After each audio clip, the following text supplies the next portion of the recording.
Good morning, നമസ്കാരം. മറ്റൊരു വാർത്താ ദിനത്തിലേക്ക് എല്ലാ പ്രിയ പ്രേക്ഷകർക്കും സ്വാഗതം. ഇന്ന് ചിങ്ങം 5 വെള്ളിയാഴ്ചയാണ്, ഓഗസ്റ്റ് 21. അങ്ങനെ ഓണക്കാലത്തിലേക്ക് ഇനി ഒരു 5 ദിവസം, തിരുവോണത്തിലേക്ക് ഒരു 5 ദിവസം കൂടെ ഉള്ളൂ. അപ്പോൾ പൂക്കളമൊക്കെ ഇട്ട് അങ്ങനെ വലുതായി പൂക്കളം ഒരു 5-ആം റൗണ്ടിലേക്ക് എത്തി നിൽക്കുന്ന ദിവസം കൂടിയാണ്. അപ്പോൾ ഓണം തന്നെയാണ്, ഓണവിശേഷങ്ങൾ ഒരുപാടുണ്ട്. അപ്പോൾ ഇനി നാളെ നെഹ്റു ട്രോഫി വള്ളംകളി വരികയാണ്. ആലപ്പുഴയുടെ ഓണാഘോഷം നാളെയാണ് ശരിക്കും പറഞ്ഞാൽ. അപ്പോൾ അങ്ങനെ ഒരുപാട് വാർത്തകൾ പ്രതീക്ഷിക്കുന്ന ദിവസമാണ്. അതിന് പുറമെ രാഷ്ട്രീയ വാർത്തകളുണ്ട്, ദേശീയ വാർത്തകളുണ്ട്, ഇന്റർനാഷണൽ വാർത്തകളിൽ ഏറെ സംഭവിച്ചൊരു രാത്രി കൂടിയാണ് കടന്നു പോകുന്നത്. അപ്പോൾ ഈ വാർത്തകളെല്ലാം സമഗ്രമായി പരിശോധിക്കാം. ആദ്യം പ്രധാന തലക്കെട്ടുകളിലേക്ക്.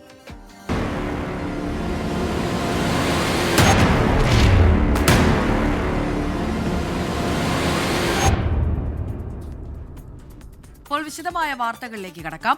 കോഴിക്കോട് വടകര MDMA കേസിൽ അധ്യാപികമാരുടെ കസ്റ്റഡി കാലാവധി ഇന്ന് അവസാനിക്കും. കാവ്യ, നീഷ്മ എന്നിവരെയാണ് വടകര NDPS കോടതി ഇന്നലെ 2 ദിവസത്തെ കസ്റ്റഡിയിൽ വിട്ടത്. ഇരുവരെയും ഒന്നിച്ചിരുത്തി ചോദ്യം ചെയ്യാനാണ് പ്രത്യേക അന്വേഷണ സംഘം ഇവരെ കസ്റ്റഡിയിൽ വാങ്ങിയത്. വിവരങ്ങളുമായി അജി കുഞ്ഞുമോൻ ചേരുന്നുണ്ട് കോഴിക്കോട് നിന്ന്. Aji, good morning. ഇന്നലെയും കോടതിയിൽ നിന്ന് കസ്റ്റഡിയിലേക്ക് വാങ്ങുമ്പോൾ അധ്യാപികയായ കാവ്യയുടെ മറുപടി തന്നെ കുടുക്കിയതാണ്. താൻ ഇത്തരത്തിലൊരു തെറ്റും ചെയ്തിട്ടില്ല എന്നതായിരുന്നു.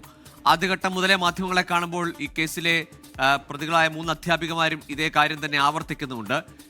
എന്തൊക്കെ വിവരങ്ങളാണ് ഇവരിൽ നിന്ന് ഈ കസ്റ്റഡിയിൽ 2 പേരെയും കൂടി ഒരുമിച്ച് കസ്റ്റഡിയിൽ വാങ്ങി പോലീസ് തേടിയത്? ഇനി എന്തൊക്കെ കാര്യങ്ങളാണ് കണ്ടെത്താനുള്ളത്? വിശദമായ റിപ്പോർട്ട് ഇന്ന് തന്നെ വരും. ഗൂഗിൾ നേരത്തെ സൂചിപ്പിച്ചതുപോലെ തന്നെ താൻ തെറ്റൊന്നും ചെയ്തില്ല എന്നായിരുന്നു ഇന്നലെയും അധ്യാപിക മാധ്യമങ്ങളോട് പ്രതികരിച്ചത്. കാവ്യ, നീഷ്മ എന്നിവരെയാണ് വടകര NDPS കോടതി ഇന്നലെ 2 ദിവസത്തെ കസ്റ്റഡിയിൽ വിട്ടത്. ഇരുവരെയും ഒന്നിച്ചിരുത്തി ചോദ്യം ചെയ്യാനാണ് പ്രത്യേക അന്വേഷണ സംഘം ഇവരെ കസ്റ്റഡിയിൽ വാങ്ങിയത്. താൻ തെറ്റൊന്നും ചെയ്തിട്ടില്ല എന്നായിരുന്നു, പെട്ടുപോയതും എന്നായിരുന്നു കാവ്യ ഇന്നലെ മാധ്യമങ്ങളോട് പ്രതികരിച്ചത്. ഈ കേസിലെ പ്രതിയായ മറ്റൊരു അധ്യാപികയായ കീർത്തനയെ ഇതിനു മുൻപ് SIT സംഘം ചോദ്യം ചെയ്തിരുന്നു. അന്നും കീർത്തനയും ഇതേ നിലപാട് തന്നെയാണ് സ്വീകരിച്ചത്. ഈ അന്വേഷണ സംഘത്തോട് അന്നും കീർത്തന പറഞ്ഞത് താൻ തെറ്റൊന്നും ചെയ്തിട്ടില്ല എന്നാണ് പറഞ്ഞത്. ഏതായാലും ഈ 3 അധ്യാപികമാരെയും ഒരുമിച്ചിരുത്തി ചോദ്യം ചെയ്യാനുള്ള ഒരു നീക്കത്തിലേക്കായിരിക്കും ഒരുപക്ഷെ ഇനി അന്വേഷണ സംഘം കിടക്കുക ഈ ചോദ്യം ചെയ്തതിനു ശേഷം. ഏതായാലും ഇന്ന് വൈകിട്ട് വരെയാണ് കസ്റ്റഡി കാലാവധി. ആ കസ്റ്റഡി കാലാവധി തീരും മുൻപ് നിർണായകമായ വിവരങ്ങൾ ഇവരിൽ നിന്നും ലഭിക്കുമെന്നാണ് പ്രത്യേക അന്വേഷണ സംഘത്തിന്റെ പ്രതീക്ഷ. വിശദമായി തന്നെ ചോദ്യം ചെയ്യുമ്പോൾ ഇപ്പോഴും ഇതിന്റെ അതായത് MDMA കേസുമായി ബന്ധപ്പെട്ട അതിലെ മുഖ്യ പ്രതിയെ ഇതുവരെ പിടികൂടാൻ കഴിഞ്ഞിട്ടില്ല. മുഖ്യ കണ്ണിയെ ഇതുവരെ പിടികൂടാൻ കഴിഞ്ഞിട്ടില്ല. ഒരു അവസാനമായി പിടികൂടിയത് ഒരു ഡെലിവറി ബോയ് മാത്രമാണ്. അതായത് വയനാട് സ്വദേശിയായ ഒരു ഡെലിവറി ബോയ് മാത്രമാണ് അവസാനമായി പിടികൂടിയത്. അതിന് പിന്നീട് ഈ കേസുമായി ബന്ധപ്പെട്ട അറസ്റ്റുകളൊന്നും തന്നെയും ഉണ്ടായിട്ടില്ല. അപ്പോൾ കൃത്യമായി അന്വേഷണ സംഘം ഇനി ആ മുഖ്യ കണ്ണിയിലേക്ക് എത്തുകയാണ് വേണ്ടത്. ഇതിനിടെ അന്വേഷണ സംഘത്തെ മാറ്റിയതും ഈ കേസിൽ ചെറിയ മന്ദഗതിയിലേക്ക് പോകാൻ കാരണമായിരുന്നു. ഈ പോലീസ് ഉദ്യോഗസ്ഥരുടെ സംസ്ഥാന വ്യാപകമായ സ്ഥലമാറ്റത്തെ തുടർന്നാണ് അന്ന് ഈ പ്രത്യേക അന്വേഷണ സംഘത്തിലുണ്ടായിരുന്ന SHO അടക്കം മാറ്റിയത്. അത് വലിയ തരത്തിലുള്ള പ്രതിസന്ധി ഈ അന്വേഷണ സംഘത്തിൽ നേരെ ഉണ്ടായിരുന്നു. ഇപ്പോൾ അതെല്ലാം തന്നെയും രമ്യമായി പരിഹരിച്ചുകൊണ്ട് ഇപ്പോൾ കൃത്യമായി ദിശയിലാണ് അന്വേഷണം മുന്നോട്ട് പോകുന്നത് എന്നാണ് സൂചിപ്പിച്ചതുപോലെ തന്നെ ഈ 3 പേർ മാത്രമല്ല, നിരവധി ആളുകൾ ഇതുമായി ബന്ധപ്പെട്ടിട്ടുണ്ട് എന്ന് അന്വേഷണ സംഘം നേരത്തെ തന്നെ പറഞ്ഞിട്ടുള്ളതാണ്. എന്നിട്ടും എന്തുകൊണ്ട് ഈ മുഖ്യ കണ്ണിയിലേക്ക് എത്തുന്നില്ല എന്നുള്ളത് വലിയൊരു ചോദ്യമാണ്. എന്തെങ്കിലും സൂചന ഇയാളെക്കുറിച്ച് ലഭ്യമായിട്ടുണ്ടോ? അന്വേഷണം ഇപ്പോൾ ഏത് രീതിയിൽ എവിടെ എത്തി നിൽക്കുകയാണ്? അന്വേഷണം ഇപ്പോൾ നിൽക്കുന്നത് ഒരു ഡെലിവറി ബോയുടെ പക്കൽ മാത്രമാണ്. അതുകൊണ്ട് തന്നെയാണ് അന്വേഷണം അവിടെ തന്നെ നിൽക്കുന്ന ഒരു അവസ്ഥ. അതിലേക്ക് മുന്നോട്ട് പോകുവാൻ അന്വേഷണ സംഘത്തിന് കഴിഞ്ഞിട്ടില്ല. അതാണ് ഞാൻ നേരത്തെ സൂചിപ്പിച്ചതുപോലെ ഈ 3 അധ്യാപികമാരെയും ഒരുമിച്ചിരുന്ന് ചോദ്യം ചെയ്താൽ മാത്രമേ കൃത്യമായിട്ടുള്ള വിവരം, ഈ മുഖ്യ കണ്ണിയെക്കുറിച്ചുള്ള കൃത്യമായിട്ടുള്ള വിവരം അന്വേഷണ സംഘത്തിന് ലഭിക്കുകയുള്ളൂ. അതുമായി അന്വേഷണ സംഘം ഇപ്പോൾ മുന്നോട്ട് പോവുകയാണ്. ശരി അജി, ഏതായാലും വേറെ ചർച്ചയായ രാഷ്ട്രീയ ചർച്ചകളിലുമൊക്കെ സജീവമായി ഉയർന്നു വന്നതാണ് വടകരയിലെ MDMA കേസ്. അതും അധ്യാപികമാർ പ്രതികളായ ഈ MDMA കേസ് കുട്ടികൾക്ക് ലഹരി നൽകിയിട്ടുണ്ടോ, അവർക്ക് കൈമാറിയിട്ടുണ്ടോ എന്നതൊക്കെ അന്വേഷിക്കുന്നുണ്ട്. ഏതായാലും ആ അന്വേഷണ ഉദ്യോഗസ്ഥന്റെ മാറ്റം അത് ജനറൽ ട്രാൻസ്ഫറുമായി ബന്ധപ്പെട്ടുണ്ടായ ഒരു പ്രശ്നമാണ്. ആ നിർണായക ഘട്ടത്തിൽ അന്വേഷണ ഉദ്യോഗസ്ഥനെ മാറ്റരുത്, ആ കേസിനെ ബാധിക്കുമെന്ന് പറഞ്ഞതാണ്. ഇപ്പോഴും മുഖ്യപ്രതിയെ പിടികൂടിയിട്ടുമില്ല. 2 പ്രധാനപ്പെട്ട പ്രതികളെ, നീഷ്മ, കാവ്യ, ഈ 2 അധ്യാപികമാരെയാണ് കസ്റ്റഡിയിൽ വാങ്ങിയത്. ഇന്നലെയും ഇന്നുമായി അവരെ ചോദ്യം ചെയ്തതിൽ നിന്ന് കൂടുതൽ വിവരങ്ങൾ, ഒരുപക്ഷെ ഈ പ്രധാന കണ്ണി ആരാണ്, എവിടെ നിന്നാണ് ഈ MDMA എത്തുന്നത്, രാസലഹരി വരുന്നത് എന്ന ഒരു വിവരത്തിലേക്ക് എത്താനാകുമെന്നാണ് അന്വേഷണ സംഘത്തിന്റെ പ്രതീക്ഷ. അജി കുഞ്ഞുമോനാണ് വിശദമായ വിവരങ്ങൾ നൽകിയത് കോഴിക്കോട് നിന്ന്. മുട്ടൽ മരമുറിയുമായി ബന്ധപ്പെട്ട വഞ്ചന കേസിൽ വീഡിയോ കോൺഫറൻസ് വഴി ഹാജരാകാൻ അനുമതി ചോദിച്ച് പ്രതികൾ സമർപ്പിച്ച ഹർജിയിൽ ചോറ്റാനിക്കര മജിസ്ട്രേറ്റ് കോടതി ഇന്ന് വിധി പറയും. കുറ്റപത്രം വായിച്ചു കേൾപ്പിക്കുന്ന തീയതിയും ഇന്ന് തീരുമാനിക്കും. ആൻമരിയ സണ്ണിയുണ്ട് വിവരങ്ങളുമായി കൊച്ചിയിൽ നിന്ന്. Ann Maria, good morning. ഇന്നലെ ഈ കേസുമായി ബന്ധപ്പെട്ട് ഹൈക്കോടതിയിൽ നിന്ന് പ്രതികൾക്ക് വലിയ തിരിച്ചടിയാണ് ഉണ്ടായത്. അത് സാങ്കേതികമായ പിഴവാണ്, അല്ലെങ്കിൽ സാങ്കേതികത്വം പറഞ്ഞാണെങ്കിൽ പോലും ഈ വിചാരണ നീട്ടിവെക്കാനുള്ള ശ്രമത്തെ തിരിച്ചടി നേരിട്ടു. ഒരു പ്രതി മാത്രം ഇന്നലെ കോടതിയിൽ എത്തുമ്പോൾ ചോറ്റാനിക്കര കോടതി കണക്കിന് കൊടുത്തു. ഇന്ന് എല്ലാവരും കൂടി ഹാജരാകേണ്ട ഒരു സാഹചര്യം ഉണ്ടാവും. അപ്പം ഈ കേസിന്റെ തുടർ നടപടികൾ അല്ലെങ്കിൽ വിചാരണ അടക്കമുള്ള കാര്യങ്ങളിൽ ഒരു തീരുമാനം ഇന്ന് പ്രതീക്ഷിക്കാമല്ലേ? ഗൂഗിൾ തീർച്ചയായിട്ടും ഇത് ആദ്യമായിട്ടല്ല ഈ പ്രതികൾക്ക് കോടതിയുടെ ഭാഗത്തു നിന്ന് ഈ രീതിയിൽ കണക്കിന് രൂക്ഷ വിമർശനം ഉണ്ടാകുന്നത്. ഈ ആദ്യഘട്ടം മുതൽ കേസുമായി ബന്ധപ്പെട്ടുള്ള ആദ്യഘട്ടം മുതൽ കോടതി പരിഗണിക്കുന്ന സമയത്തെല്ലാം കോടതിയുടെ ഭാഗത്തു നിന്നും അതിരൂക്ഷമായിട്ടുള്ള വിമർശനമാണ് അഗസ്റ്റിൻ സഹോദരന്മാർക്ക് ഉണ്ടായിട്ടുള്ളത്. അത് പ്രധാനമായിട്ടും ഈ തുടർച്ചയായിട്ട് കോടതിയിൽ ഹാജരാവാതിരുന്നത് തന്നെയാണ് കോടതിയെ ചൊടിപ്പിച്ചിട്ടുണ്ടായിരുന്നത്.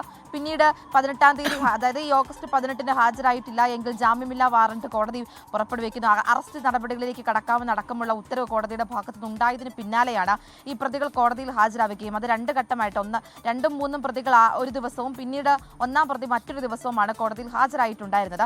പിന്നാലെയാണ് ഇന്നലെ മുഴുവൻ പ്രതികളോടും 1ഉം 2ഉം 3ഉം പ്രതികളോട്, അതോടെ റോജി അഗസ്റ്റിൻ, അതോടൊപ്പം തന്നെ ആന്റോ അഗസ്റ്റിൻ, ജോസ്കുട്ടി അഗസ്റ്റിൻ, ഈ 3 പ്രതികളോടും ഒരുമിച്ച് കോടതിയിൽ ഇന്നലെ ഹാജരാക്കണമെന്നുള്ള കാര്യം കോടതി നിർദ്ദേശമായി നൽകിയിട്ടുണ്ടായിരുന്നത്. ഈ കുറ്റപത്രം അടക്കമുള്ള കാര്യങ്ങൾ വായിച്ച് കേൾപ്പിക്കുന്നതിനായിരുന്നു ഈ 3 പ്രതികളോടും കോടതിയിൽ ഹാജരാക്കണമെന്നുള്ള കാര്യം ചോറ്റാനിക്കര മജിസ്ട്രേറ്റ് കോടതി ഉത്തരവിട്ടിട്ടുണ്ടായിരുന്നത്.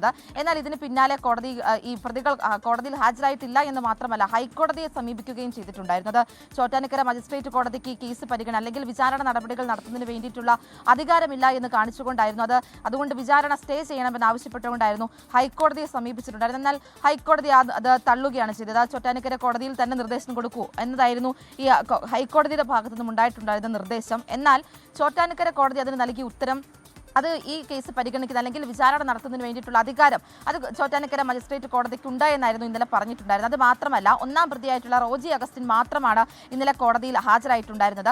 അപ്പോൾ തന്നെ കോടതി ചോദിച്ചിട്ടുണ്ടായിരുന്നു, കോടതിയെ കളിയാക്കുകയാണോ, മറ്റ് 2 പ്രതികൾ എവിടെ എന്നുള്ള കാര്യമാണ് ഉന്നയിച്ചിട്ടുണ്ടായിരുന്നത്. അതുകൊണ്ട് തന്നെ ഇന്ന് ഈ കേസുമായി ബന്ധപ്പെട്ടിട്ട് വീഡിയോ കോൺഫറൻസിനുള്ള ഒരു ഹർജി ഈ പ്രതികൾ നൽകിയിട്ടുണ്ടായിരുന്നു. അവർ നേരിട്ട് ഹാജരാകാതെ വീഡിയോ കോൺഫറൻസ് വഴി ഹാജരായാൽ മതിയോ എന്ന് ചൂണ്ടിക്കാണിച്ചുകൊണ്ടുള്ള ഒരു ഹർജിയാണ് കോടതിയിൽ സമർപ്പിച്ചിട്ടുണ്ടായിരുന്നത്. അതിൽ എന്തായാലും ഇന്ന് കോടതി വിധി പറയും. നേരിട്ട് ഹാജരാവാൻ തന്നെ പറയാൻ വേണ്ടിയിട്ടാണ് കോടതി സാധ്യത. കാരണം കഴിഞ്ഞ ദിവസങ്ങളിലൊക്കെ ഈ ഹാജരാകാതിരുന്ന കാര്യങ്ങളെല്ലാം കോടതിയെ ചൊടിപ്പിച്ചിട്ടുണ്ട്. അതുകൊണ്ട് തന്നെ നേരിട്ട് ഹാജരാവാൻ ആകണം എന്ന് കാണിച്ചുകൊണ്ടുള്ള ഉത്തരവിനാണ് നമ്മൾ സാധ്യത കാണുന്നത്. അതോടൊപ്പം തന്നെ ഈ കുറ്റപത്രം വായിച്ച് കേൾപ്പിക്കുന്നതുമായി ബന്ധപ്പെട്ടുള്ള തീയതിയും ഇന്നെന്തായാലും കോടതി ഉത്തരവിടും.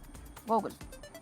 ശരി, ആൻമരിയ സണ്ണിയാണ് വിവരങ്ങൾ നൽകിയത്. എന്തായാലും ചോറ്റാനിക്കര കോടതിയിൽ ഇന്നെടുക്കുന്ന തീരുമാനം അല്ലെങ്കിൽ നിലപാട് അത് ഓൺലൈനായി ഹാജരാകണ്ട എന്നതാണെങ്കിൽ പ്രതികൾക്ക് തിരിച്ചടിയാവും. കേസുമായി ബന്ധപ്പെട്ട് അതിന്റെ വിചാരണ വൈകിപ്പിക്കാൻ മുട്ടിൽ മരമുറി കേസിലെ പ്രതികളായ അഗസ്റ്റിൻ സഹോദരന്മാർ കാര്യമായി തന്നെ ശ്രമിച്ചിരുന്നു. ഇന്നലെ ഹൈക്കോടതിയിൽ പക്ഷേ തിരിച്ചടിയാണ് നേരിട്ടത്. മെസ്സിയുടെ പേരിലുള്ള സാമ്പത്തിക തട്ടിപ്പിൽ GST കമ്മീഷണർ സർക്കാരിന് ഉടൻ റിപ്പോർട്ട് സമർപ്പിക്കും. GSTയുടെ പ്രത്യേക അന്വേഷണ സംഘം നികുതി വെട്ടിപ്പടക്കമുള്ള കാര്യങ്ങളിൽ അന്വേഷണം നടത്തി കഴിഞ്ഞ ദിവസം പ്രാഥമിക റിപ്പോർട്ട് കമ്മീഷണർക്ക് നൽകിയിരുന്നു. ഇതുകൂടി പരിശോധിച്ചായിരിക്കും സർക്കാർ SITക്ക് രൂപം നൽകുക. റിനു ശ്രീധറാണ് വിവരങ്ങളുമായി തിരുവനന്തപുരത്ത് നിന്ന് ചേരുന്നത്. Rinu, good morning. ഈ റിപ്പോർട്ട് ഏതായാലും സർക്കാരിന്റെ കയ്യിലേക്ക് വന്നിരിക്കുന്നു. ഇനി SIT ഫോം ചെയ്യുക എന്നതാണ്. മാത്രമല്ല ഈ GST ഉദ്യോഗസ്ഥരുടെ ഒരു വാദം ഈ പിഴ ഈടാക്കാനുള്ള സമയം പരിധി കഴിഞ്ഞില്ല എന്നതൊക്കെയാണ്. പക്ഷെ ഇത്ര വലിയ തുകയുടെ പിഴ അല്ലെങ്കിൽ ഇത്ര വലിയ തുകയ്ക്ക് തുല്യമായ GST ഈടാക്കുന്നതിൽ ഇത്ര കാലതാമസം എന്തുകൊണ്ട് എന്ന ചോദ്യം അവിടെ ബാക്കിയാണ്. Gokul, Amrutha, good morning. ഏകദേശം 22.68 കോടി രൂപയുടെ ഒരു GST തട്ടിപ്പ് നടന്നു എന്നുള്ളതാണ് പ്രാഥമികമായി പുറത്തുവന്ന വിവരം. ഇതിൽ കാഞ്ഞങ്ങാട് കേന്ദ്രീകരിച്ച് GST ഓഫീസ് കേന്ദ്രീകരിച്ച് വലിയ രീതിയിലുള്ള സഹായം നടന്നു എന്നുള്ളതും തുടർന്ന് 3 ഉദ്യോഗസ്ഥർക്കെതിരെ മെമ്മോ നൽകുന്ന ഒരു സാഹചര്യമൊക്കെ തന്നെ കഴിഞ്ഞ ദിവസങ്ങളിലുണ്ടായി. അതിനുശേഷമാണ് ഈ സർക്കാർ നിയോഗിച്ച GST പ്രത്യേക അന്വേഷണ സംഘം ഇപ്പോൾ GST കമ്മീഷണർക്ക് റിപ്പോർട്ട് സമർപ്പിച്ചിരിക്കുന്നത്. വ്യാപക ക്രമക്കേട് കണ്ടെത്തിയിട്ടുണ്ട് ഇതിൽ. ഒപ്പം തുടരന്വേഷണം വേണമെന്ന ശുപാർശ കൂടി വെച്ചുകൊണ്ടാണ് ഈ റിപ്പോർട്ട് സമർപ്പിച്ചിരിക്കുന്നത്. ഇന്നത് സർക്കാരിന് കൈമാറും GST കമ്മീഷണർ. മുഖ്യമന്ത്രി ഈ ഫയൽ പരിശോധിച്ചതിന് ശേഷമായിരിക്കും പ്രത്യേക ആഭ്യന്തര ഒരു അന്വേഷണം വേണമോ വേണ്ടയോ, അല്ലെങ്കിൽ പോലീസ് കേസെടുത്തുകൊണ്ട് ഏതെങ്കിലും പ്രത്യേകിച്ച് SIT ഫോം ചെയ്തുകൊണ്ട് ഒരു അന്വേഷണം വേണമോ വേണ്ടയോ എന്നുള്ള തീരുമാനത്തിലേക്ക് എത്തുക. നിലവിൽ എന്തായാലും അന്വേഷണം വേണമെന്നുള്ള ഒരു റിപ്പോർട്ടാണ്, ഈ പരാമർശത്തോടു കൂടിയുള്ള റിപ്പോർട്ടാണ് GST വകുപ്പ് നൽകിയിരിക്കുന്നത് എന്നുള്ളതാണ് ഏറ്റവും പ്രധാനപ്പെട്ട കാര്യം. ഈ GSTയിൽ മാത്രമല്ല, കഴിഞ്ഞ സർക്കാരിൻ്റെ കാലത്ത് മന്ത്രി അടക്കമുള്ളവർ ഈ മെസ്സിയുടെ പേരിൽ വിദേശയാത്ര നടത്തിയതുമായി ബന്ധപ്പെട്ട കാര്യങ്ങൾ അത് പരിശോധിക്കേണ്ടതായിട്ടിരിക്കുന്നു. അത് GST വകുപ്പിൻ്റെ കീഴിലല്ലാത്തതുകൊണ്ട് തന്നെ പ്രത്യേക ഒരു അന്വേഷണ സംഘത്തെ ഫോം ചെയ്തുകൊണ്ട് പോലീസിൻ്റെ ഭാഗത്തു നിന്നോ ക്രൈംബ്രാഞ്ചിൻ്റെ ഭാഗത്തു നിന്നോ ഒരു അന്വേഷണം ഉണ്ടാകുമോ എന്നുള്ളതാണ് നിലവിൽ അറിയേണ്ടത്. അത് ഇന്നോ നാളെയോ അറിയാൻ കഴിയും എന്നുള്ളതാണ് നമുക്ക് ലഭിക്കുന്ന വിവരം. എന്തായാലും പ്രത്യേക ഒരു അന്വേഷണ സംഘത്തെ നിയമിക്കും സർക്കാർ എന്നുള്ളതാണ്. മുഖ്യമന്ത്രിയും അക്കാര്യത്തിൽ ഒരു വ്യക്തത വരുത്തിയിട്ടുണ്ട്. കഴിഞ്ഞ ദിവസത്തെ വാർത്താ സമ്മേളനത്തിൽ ഈ മെസ്സിയുടെ വരവുമായി ബന്ധപ്പെട്ടുകൊണ്ട് കൃത്യമായിട്ടുള്ളൊരു അന്വേഷണം നടത്തും, സത്യം പുറത്തു കൊണ്ടുവരുമെന്ന് തന്നെയാണ് സർക്കാരും പറയുന്നത്, അല്ലെങ്കിൽ മുഖ്യമന്ത്രി അഭിപ്രായപ്പെട്ടിരിക്കുന്നത്. എന്തായാലും മെസ്സിയുടെ വരവുമായി ബന്ധപ്പെട്ടുകൊണ്ട് വലിയ രീതിയിലുള്ള സാമ്പത്തിക ക്രമക്കേടുകൾ നടന്നു എന്നുള്ളതാണ്. എന്തായാലും EDയും വിവരങ്ങൾ ശേഖരിച്ച് വരികയാണ്. അമൃത. ശരി, റിനു ശ്രീധാണ് വിവരങ്ങൾ നൽകിയത് തിരുവനന്തപുരത്ത് നിന്ന്. മഹാരാജാസ് കോളേജിലെ SFI പ്രവർത്തകൻ അഭിമന്യുവിനെ കൊലപ്പെടുത്തിയ കേസിൽ വിചാരണ തീയതി ഇന്ന് പ്രഖ്യാപിക്കും. എറണാകുളം പ്രിൻസിപ്പൽ സെഷൻസ് കോടതിയാണ് സാക്ഷി വിസ്താരം ആരംഭിക്കാനുള്ള തീയതി പ്രഖ്യാപിക്കുക. ഇന്നലെ വിചാരണയ്ക്ക് മുന്നോടിയായുള്ള നടപടികൾ പൂർത്തിയായിട്ടുണ്ട്. ആൻമരിയ സണ്ണിയുണ്ട് കൊച്ചിയിൽ നിന്ന് വിവരങ്ങൾ നൽകാനായി. ആൻമരിയായി സൂചിപ്പിച്ചതുപോലെ വിചാരണയ്ക്ക് മുമ്പുള്ള നടപടിക്രമങ്ങളൊക്കെ തന്നെ പൂർത്തിയായിട്ടുണ്ട്. ഇനിയുള്ള തുടർകാര്യങ്ങളൊക്കെ എങ്ങനെയായിരിക്കും? ഇന്ന് തന്നെ ഒരു തീരുമാനമുണ്ടാകുമോ?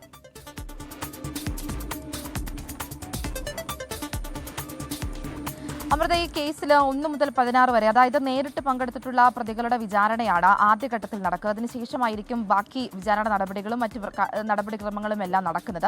നിങ്ങൾ സൂചിപ്പിച്ചതുപോലെ തന്നെ ഇതുമായി ബന്ധപ്പെട്ട് വിചാരണ ആരംഭിക്കുന്നതിന് മുന്നോടിയായിട്ട് നടക്കുന്ന നടപടിക്രമങ്ങൾ ഇന്നലെയെല്ലാം പൂർത്തിയായിട്ടുണ്ടായിരുന്നു. കുറ്റപത്രം വായിച്ച് കേൾപ്പിക്കുന്ന അടക്കമുള്ള നടപടിക്രമങ്ങൾ കോടതിയിൽ പൂർത്തിയായിട്ടുണ്ട്.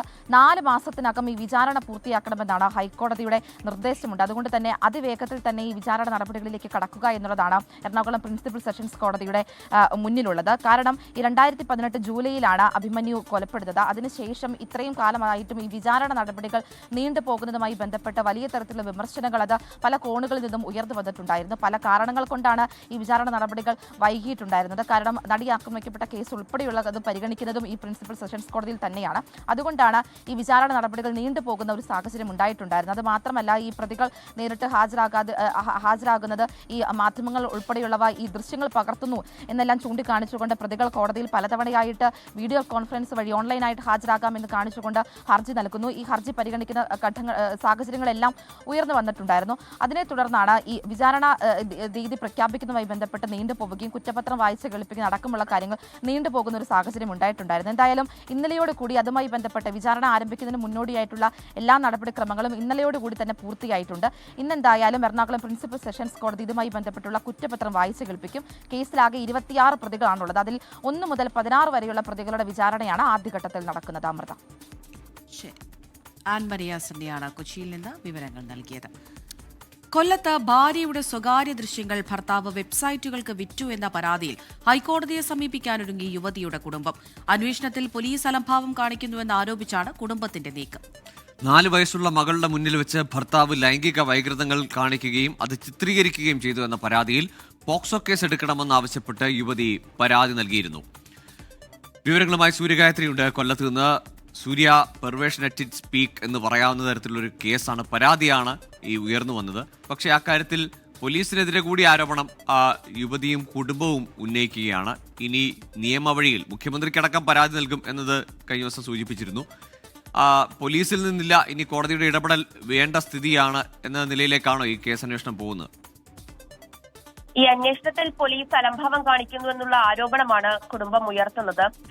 കാരണം ഈ മകളുടെ മുന്നിൽ വെച്ച് ഭർത്താവ് ലൈംഗിക വൈകൃതം കാണിച്ചു എന്നുള്ള ഒരു പരാതിയിൽ പോക്സോ അടക്കം ചുമത്തണമെന്നുള്ള ആവശ്യം യുവതി പരാതിയിൽ ഉന്നയിച്ചിട്ടുണ്ടായിരുന്നു. പക്ഷേ പോക്സോ ചുമത്താൻ പോലീസ് തയ്യാറായിട്ടില്ല. പോലീസ് പറയുന്നത് കുട്ടിയുടെ മൊഴി രേഖപ്പെടുത്തി, അതായത് കുട്ടിയെ ഒരു കൗൺസിലിംഗ് വിധേയമാക്കിയതിനു ശേഷം മൊഴി രേഖപ്പെടുത്തിയതിനു ശേഷം മാത്രമേ പോക്സോ രജിസ്റ്റർ ചെയ്യാൻ കഴിയൂ എന്നുള്ളതാണ് പോലീസ് പറയുന്നത്.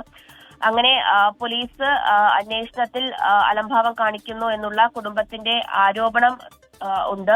അതുകൊണ്ടാണ് മുഖ്യമന്ത്രിക്ക് പരാതി നൽകാൻ വേണ്ടി കുടുംബം ഒരുങ്ങുന്നത്. അത് കൂടാതെ ഹൈക്കോടതിയെ സമീപിക്കുമെന്നും ഇപ്പോൾ പറയുകയാണ്. അതായത് ഹൈക്കോടതിയെ സമീപിച്ച് ഊർജ്ജമായിട്ടുള്ള അന്വേഷണം വേണമെന്നുള്ള ആവശ്യം ഉയർത്തും എന്നുള്ള കാര്യമാണ് ഇപ്പോൾ ആവശ്യപ്പെട്ടിരിക്കുന്നത്. എന്തായാലും ഉടൻ തന്നെ അത്തരത്തിലുള്ള നീക്കങ്ങളുമായിട്ട് മുന്നോട്ട് പോകാനാണ് യുവതി തീരുമാനിച്ചിരിക്കുന്നത്. കൂടാതെ ഈ പരാതി നൽകി ഇത്രയും ദിവസമായിട്ടും ഇയാളെ പിടികൂടാൻ, ആരോപണ വിധേയനായിട്ടുള്ള ഭർത്താവിനെ പിടികൂടാൻ പോലീസിന് ഇതുവരെ കഴിഞ്ഞിട്ടില്ല എന്നുള്ള ആരോപണം കൂടി യുവതി ഉയർത്തുന്നുണ്ട്. അയാൾക്ക് ഒളിവിന് പോകാനുള്ള സാഹചര്യം ഒരുക്കിക്കൊടുത്തത് പോലീസാണ് എന്നുള്ള ആക്ഷേപമാണ് യുവതി ഉയർത്തുന്നത്. എന്തായാലും ഈ സംഭവത്തിൽ കൂടുതൽ നടപടികളിലേക്ക് പോകാനാണ് യുവതി തീരുമാനിച്ചിരിക്കുന്നത്. അതിന്റെ നീക്കങ്ങൾ യുവതി നടത്തുന്നുണ്ട്. എന്തായാലും പോലീസിനെതിരെയാണ് വലിയ തരത്തിലുള്ള പരാതി കുടുംബം ഉന്നയിക്കുന്നത്.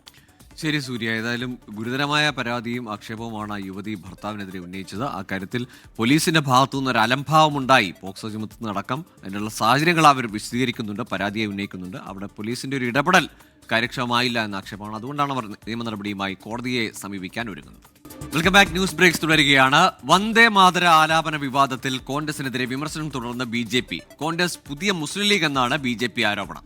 ആദ്യ 2 ചരണങ്ങൾ മാത്രം ആലപിച്ചാൽ മതിയെന്ന കോൺഗ്രസ് പ്രവർത്തക സമിതി തീരുമാനം ദേശവിരുദ്ധ നിലപാടാണെന്ന് കേന്ദ്ര ആഭ്യന്തരമന്ത്രി അമിത്ഷാ ആരോപിച്ചു. PR അരവിന്ദ് ഉണ്ട് ഡൽഹിയിൽ നിന്ന് വിവരങ്ങൾ നൽകാനായി. Aravind, good morning. ഈ വിഷയം അങ്ങനെ വിടാൻ BJP ഉദ്ദേശിച്ചിട്ടില്ല അല്ലേ? Amrutha Gokul, good morning. എന്തായാലും വന്ദേ മാതര ആരോപണവുമായി ബന്ധപ്പെട്ട വിവാദങ്ങൾ ശക്തമായി തന്നെ തുടരുകയാണ്. കോൺഗ്രസിനെതിരെ ഈ വിഷയം ഉയർത്തി രാജ്യവ്യാപക പ്രചാരണത്തിനാണ് ഇപ്പോൾ BJP ഒരു തുടക്കം കുറിച്ചിരിക്കുന്നത്. കേന്ദ്ര ആഭ്യന്തരമന്ത്രി അമിത്ഷാ അടക്കമുള്ള കേന്ദ്രമന്ത്രിമാർ ഇതിന്റെയുമായി ബന്ധപ്പെട്ട വിമർശനം തുടരുകയാണ്. പല പൊതുവേദികളിലടക്കം കോൺഗ്രസിനെതിരെ ഈ വിഷയം ഉയർത്തി വിമർശിക്കുകയാണ് ഇപ്പോൾ കേന്ദ്രമന്ത്രിമാർ ചെയ്യുന്നത്. പ്രധാനമായും കോൺഗ്രസ് CWC ഒരു പ്രമേയം പാസാക്കിയിരുന്നു. വന്ദേ മാതരവുമായി ബന്ധപ്പെട്ട ആദ്യ 2 ചരണങ്ങൾ മാത്രം പാടിയാൽ മതി എന്നതായിരുന്നു ഈ പ്രമേയം പാസാക്കിയതിൽ ഉണ്ടായിരുന്നത്. എന്തായാലും ഇതൊരു ദേശവിരുദ്ധ നടപടി എന്നതാണ് കേന്ദ്ര ആഭ്യന്തരമന്ത്രി ചൂണ്ടിക്കാണിച്ചിരിക്കുന്നത്. ഇതുകൂടാതെ തന്നെ കോൺഗ്രസ് ഒരിക്കലും വന്ദേ മാതരത്തെ ഇത്തരത്തിൽ ബഹുമാനിക്കാൻ തയ്യാറായിരുന്നില്ല. കൃത്യമായി തന്നെ അതിനെ അപമാനിക്കുന്ന നിലപാടാണ് പല ഘട്ടത്തിൽ കോൺഗ്രസ് ഇപ്പോൾ സ്വീകരിച്ചുകൊണ്ടിരിക്കുന്നത്. മുൻപും കോൺഗ്രസ് നേതാക്കൾ പലതരത്തിൽ ഇത്തരത്തിലുള്ള പ്രചാരണങ്ങൾ നടത്തിയിരുന്നു കൂടി ഇപ്പോൾ BJP ചൂണ്ടിക്കാണിക്കുകയാണ്. വിദ്യാർത്ഥി പ്രതിഷേധം അടക്കമുള്ള വിഷയങ്ങൾ കോൺഗ്രസ് ശക്തമായി ഉയർത്തുമ്പോഴാണ് അതിനെ പ്രതിരോധം തീർക്കാൻ വന്ദേ മാതരത്തെ ഒരു ആയുധമാക്കി BJP ഇപ്പോൾ മുന്നോട്ട് പോകുന്നത്. അതേസമയം അടിസ്ഥാന പ്രശ്നങ്ങളിൽ നിന്ന് ഒളിച്ചോടുകയാണ് BJP ചെയ്യുന്നത്. മറ്റ് വിഷയങ്ങളിൽ നിന്ന് ശ്രദ്ധ തിരിക്കാനാണ് BJPയുടെ ശ്രമം എന്നതാണ് ഇപ്പോൾ പ്രധാനമായും കോൺഗ്രസ് ആരോപിച്ചിരിക്കുന്നത്. നമുക്കറിയാം, ഈ ACC ആസ്ഥാനത്തെ വന്ദേമാതര ആലോപനവുമായി ബന്ധപ്പെട്ട നിരവധി പരാതികൾ പോലീസിൽ സോണിയാഗാന്ധിക്കെതിരെ ലഭിച്ചിരുന്നു. ഡൽഹിയിലും മഹാരാഷ്ട്രയിലും കർണാടകയിലും അടക്കമുള്ള സംസ്ഥാനങ്ങളിൽ പരാതി ലഭിച്ചിരുന്നു. ഇതുമായി ബന്ധപ്പെട്ട പ്രാഥമിക വിവരശേഖരണം പോലീസ് നടത്തി വരികയാണ്. എന്തായാലും ഡൽഹിയിലടക്കം കേസ് രജിസ്റ്റർ ചെയ്യാനുള്ള സാധ്യതയും നിലനിൽക്കുന്നുണ്ട്. അമൃത ഗോകുൽ. ശരി, PR അരവിന്ദാണ് വിവരങ്ങൾ നൽകിയത്. നമ്മുടെ സ്വാതന്ത്ര്യാഘോഷം കഴിഞ്ഞ് ഒരു 4 ദിവസമായെങ്കിലും ഈ വിവാദം തീരുന്നില്ല, അതിൽ തുടർ പ്രതികരണങ്ങൾ ഉണ്ടാവുന്നുണ്ട്. അപ്പോൾ കോൺഗ്രസിനെതിരെ കടുത്ത ആക്ഷേപമാണ്. സോഷ്യൽ മീഡിയയിലടക്കം വലിയ വിമർശനങ്ങൾ ഉയരുന്നുണ്ട്. ഈ 2 ചരണം എന്നത് അവരുടെ നേരത്തെ തൊട്ടുള്ള തീരുമാനമാണ്. ACC ആസ്ഥാനത്തൊരു കൺഫ്യൂഷൻ പറ്റി, അവിടെ നിന്ന് തുടങ്ങി വീണ്ടും വിവാദം. മറ്റു വാർത്തകളിലേക്ക്. ഇറാനെതിരെ ട്രംപ് പ്രഖ്യാപിച്ച സാമ്പത്തിക യുദ്ധം അമേരിക്കയിലെ ആഭ്യന്തര പ്രശ്നങ്ങളിൽ നിന്ന് ശ്രദ്ധ തിരിക്കാനുള്ള ശ്രമമാണെന്ന് ഇറാൻ വിദേശകാര്യമന്ത്രി അബ്ബാസ് അറക്ചി. പുതിയ നീക്കം അമേരിക്കയെ വീണ്ടും തോൽവിയിലേക്ക് നയിക്കുമെന്നും അറക്ചി മുന്നറിയിപ്പ് നൽകി. അമേരിക്കൻ ഭീഷണിയെ തുടർന്ന് ബ്രെന്റ് ക്രൂഡ് വില $93.82 കുതിച്ചുയർന്നു. ഇറാനെതിരായ സാമ്പത്തിക നടപടികളുമായി സഹകരിക്കണമെന്ന് ചൈനയോട് US treasury secretary Scott Bessent അഭ്യർത്ഥിച്ചു. ഇറാന്റെ ഭീഷണി ഉണ്ടായിട്ടും ഹോർമൂസ് കടലിടുക്ക് വഴി വലിയ അളവിൽ എണ്ണയും പ്രകൃതിവാതകവും കടത്തിവിടാനായെന്ന് US vice president JD Vance അറിയിച്ചു. അതിനിടെ ഹിസ്ബുള്ളയെ ആഗോള ഭീകര പ്രസ്ഥാനമായി പുനർനാമകരണം ചെയ്ത US ട്രഷറി വകുപ്പ് ഹിസ്ബുള്ള അമേരിക്കയുടെ ദേശീയ സുരക്ഷിതത്വത്തിന് ഭീഷണിയാണെന്നും ഇറാന്റെ ഇസ്ലാമിക് റവല്യൂഷണറി ഗാർഡ്സിനെ സഹായിക്കുന്നുവെന്നും കണ്ടെത്തിയാണ് പുതിയ നടപടി. അധിനിവേശ വെസ്റ്റ് ബാങ്കിൽ 1200 കുടിയേറ്റ ഭവനങ്ങൾ നിർമ്മിക്കാനുള്ള ഇസ്രയേലിന്റെ പദ്ധതിക്കെതിരെ ഫ്രാൻസ്, ജർമ്മനി, ഇറ്റലി, ബ്രിട്ടൻ തുടങ്ങിയ രാജ്യങ്ങൾ. പദ്ധതിയിൽ നിന്ന് ഇസ്രയേൽ ഉടനടി പിന്മാറണമെന്ന് രാജ്യങ്ങളുടെ സംയുക്ത പ്രസ്താവന. അധിനിവേശ വെസ്റ്റ് ബാങ്കിലെ കുടിയേറ്റങ്ങൾ അന്താരാഷ്ട്ര നിയമത്തിന്റെ കീഴിൽ അനധികൃതമാണെന്നതിനെ തുടർന്ന് E1 മേഖലയിലെ നിർമ്മാണ പ്രവർത്തനങ്ങളിൽ നിന്ന് ദശാബ്ദങ്ങളായി ഇസ്രയേൽ വിട്ടുനിൽക്കുകയായിരുന്നു. ഈ മേഖലയിൽ നിർമ്മാണത്തിന് ഇസ്രയേൽ ടെൻഡർ ക്ഷണിച്ചതിനെ തുടർന്ന് യൂറോപ്യൻ രാജ്യങ്ങളുടെ സംയുക്ത പ്രസ്താവന. വെസ്റ്റ് ബാങ്കിലെ E1 പ്രദേശത്തെ കുടിയേറ്റം പ്രദേശത്തെ 2ആയി വിഭജിക്കുമെന്നും കിഴക്കൻ ജെറുസലേമിനെ ഒറ്റപ്പെടുത്തുമെന്നും ഇത് ദ്വിരാഷ്ട്ര പരിഹാരത്തിന് തിരിച്ചടിയാകുമെന്നുമാണ് പലസ്തീൻ പറയുന്നത്. നമുക്കിനി വള്ളംകളി വിശേഷങ്ങളിലേക്ക് കിടക്കാം. 72ാമത് നെഹ്റു ട്രോഫി വള്ളംകളിക്ക് നാളെ പുന്നമടക്കായലിൽ തുടക്കമാവുകയാണ്. 22 ചുണ്ടൻ വള്ളങ്ങളാണ് ഇത്തവണ കിരീടം ലക്ഷ്യമിട്ട് തുഴയെറിയുന്നത്. മുഖ്യമന്ത്രി വി ഡി സതീശൻ മത്സര വള്ളംകളി ഉദ്ഘാടനം ചെയ്യും. ഒരുക്കങ്ങൾ അവസാന ഘട്ടത്തിലാണ്.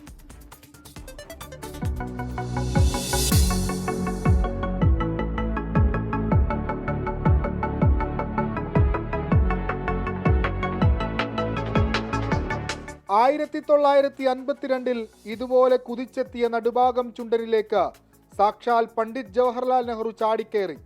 അതൊരു ചരിത്രമായി. തലയ്ക്കുമീതെ വെള്ളമെങ്കിൽ അതിനുമീതെ തോണിയെന്ന കുട്ടനാടൻ അതിജീവനത്തിന്റെ അടയാളമായി വള്ളംകളി മാറിയിട്ട് 72 വർഷം.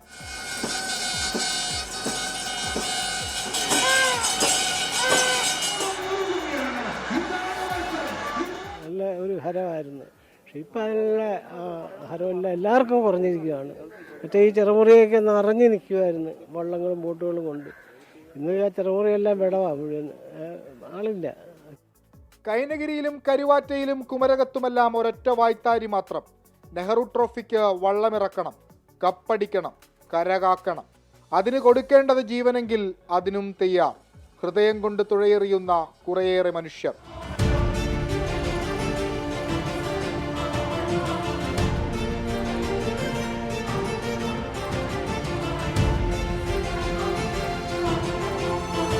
ഇത്തവണ കപ്പ് നിലനിർത്താൻ തലവടിയിലെത്തുന്ന വില്ലേജ് ബോട്ട് ക്ലബ്ബ്. കിരീടം തിരികെ പിടിക്കാൻ മേൽപ്പാടത്തിൽ പള്ളാത്തുരുത്തി. പ്രൗഢി കാക്കാൻ നടുഭാഗത്തിൽ പുന്നമട ബോട്ട് ക്ലബ്ബ്. കന്നിക്കാരായി ചരിത്രം കുറിക്കാൻ അരോമയും നിരണം പുണ്യാളനും അർപ്പൂക്കരയും. വിയപുരത്തിൽ UBC ഫാൻസ്. ജലരാജാവ് കാരിച്ചാലിൽ തെക്കേക്കര ടീം. ഒരു വള്ളംകളി പ്രേമിയെ ആവേശത്തിന്റെ കൊടുമുടിയിലെത്തിക്കാൻ ഈ ലൈനപ്പ് ധാരാളം. അതിമനോഹരമാണ്, ഏറ്റവും ആവേശമാണ്. ഇപ്പോൾ വള്ളംകളി നടന്നു മാറി. ഇപ്പോൾ 72 വള്ളംകളി അതിഗംഭീരമായിരിക്കുമെന്ന് വിശ്വസിക്കുന്നു. വള്ളംകളിക്ക് വേണ്ടി ഓഗസ്റ്റ് വന്നു കഴിഞ്ഞാൽ പിന്നെ വള്ളംകളിയുടെ ഒരു ആരവമാണ് ഇവിടെ. നാളെ 11 മണിയോടെ ചെറുവള്ളങ്ങളുടെ പോരാട്ടം തുടങ്ങും. സാമ്പിളിന് ശേഷം ചുണ്ടൻ വള്ളങ്ങളുടെ വെടിക്കെട്ട് പോരാട്ടം മുഖ്യമന്ത്രി വി ഡി സതീശൻ ഉദ്ഘാടനം ചെയ്യും. ഓളപ്പരപ്പിലെ ഒളിമ്പിക്സിന് സാക്ഷിയാകാൻ പുന്നമടക്കായലിന്റെ ഇരുവോരങ്ങളിലും ലക്ഷങ്ങളുണ്ടാകും. പുന്നമടക്കായൽ 1150 മീറ്റർ ദൂരം, 22 ജലരാജാക്കന്മാർ. പണ്ഡിറ്റ് ജവഹർലാൽ നെഹ്റുവിന്റെ കയ്യൊപ്പ് പൊതിഞ്ഞ കിരീടം ആരുയർത്തുമെന്നറിയാൻ മണിക്കൂറുകൾ മാത്രം. പുന്നമടയിൽ നിന്ന് വിഷ്ണു സുരേഷ്.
ഓഗസ്റ്റ് 22 ശനിയാഴ്ച രാവിലെ 6 മണി മുതൽ തത്സമയം 24. തിരികെ സ്വാഗതം വാർത്തകളിലേക്ക്. വിദ്യാർത്ഥികൾക്ക് നേരെയുള്ള പോലീസ് അതിക്രമത്തിലെ അന്വേഷണത്തിന് രൂപീകരിച്ച ഉന്നതാധികാര സമിതി വിവരശേഖരണം ആരംഭിച്ചു. ജസ്റ്റിസ് ആർ സുഭാഷ് റെഡ്ഡി അധ്യക്ഷനായ 5-അംഗ സമിതിയാണ് അന്വേഷണം നടത്തുന്നത്.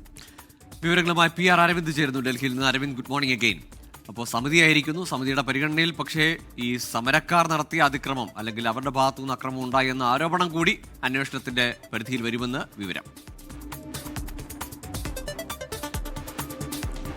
ഗോകുൽ, അമൃത, കഴിഞ്ഞ ദിവസമാണ് ജന്തർ മന്ദറിലെ സമരത്തിന് നേരെയുണ്ടായ പോലീസ് അതിക്രമം പരിശോധിക്കാൻ ഒരു ഉന്നതതല സമിതി സുപ്രീം കോടതി രൂപീകരിച്ചത്. ആ സമിതി ഇത്തരത്തിൽ പ്രാഥമിക വിവരശേഖരണം നടത്തി എന്നതാണ് നിലവിൽ പുറത്തുവരുന്ന വിവരം. 5-അംഗ സമിതിയാണ് കഴിഞ്ഞ ദിവസം സുപ്രീം കോടതി രൂപീകരിച്ചത്. 3 റിട്ടയർഡ് ജഡ്ജിമാർ ഈ സമിതിയിൽ അംഗമാണ്. ഏറ്റവും പ്രധാനമായി സുപ്രീം കോടതി മുൻ ജഡ്ജിയായ ജസ്റ്റിസ് ആർ സുഭാഷ് റെഡ്ഡിയാണ് സമിതി അധ്യക്ഷനായി എത്തുക. മറ്റ് പഞ്ചാബ്, ഹരിയാന ഹൈക്കോടതി മുൻ ചീഫ് ജസ്റ്റിസ് രവിശങ്കർ ദാ, ഡൽഹി ഹൈക്കോടതി മുൻ ജഡ്ജി ജസ്റ്റിസ് ശാലീന്ദർ കൗർ, ഇതുകൂടെ തന്നെ CBI മുൻ ഡയറക്ടർ ഋഷികുമാർ ശുക്ലയും മേഘാലയ മുൻ DGP LR ബിഷ്ണോയ് എന്നിവരാണ് സമിതിയുടെ അംഗങ്ങളെന്ന് പറയുന്നത്. പോലീസ് അതിക്രമം നടത്തിയ വിവരങ്ങൾ പരിശോധിക്കുന്നതിനൊപ്പം വിദ്യാർത്ഥികളുടെ ഭാഗത്തു നിന്ന് അതിക്രമം ഉണ്ടായോ, അല്ലെങ്കിൽ ഈ പെല്ലറ്റ് ആക്രമണം വിദ്യാർത്ഥികൾക്ക് നേരെ ഉണ്ടായോ നടക്കമുള്ള കാര്യങ്ങൾ കൂടി സമിതി പരിശോധിക്കും. എത്രയും പെട്ടെന്ന് തന്നെ ഒരു റിപ്പോർട്ട് സമർപ്പിക്കുവാനാണ് സുപ്രീം കോടതി ഇപ്പോൾ ആവശ്യപ്പെട്ടിരിക്കുന്നത്. ഇതുമായി ബന്ധപ്പെട്ട പ്രാഥമിക വിവരശേഖരണം നടത്തിയിട്ടുണ്ട്. ഡൽഹി പോലീസിൽ നിന്ന് മറ്റു വിവരങ്ങളടക്കം ഉടൻ തന്നെ ഈ സമിതി ശേഖരിക്കും എന്നതാണ് മനസ്സിലാക്കുക. അതിനുശേഷം വിദ്യാർത്ഥികളെ കണ്ടേക്കും. ഈ ആക്രമണം നേരിട്ടു എന്ന് പറയുന്ന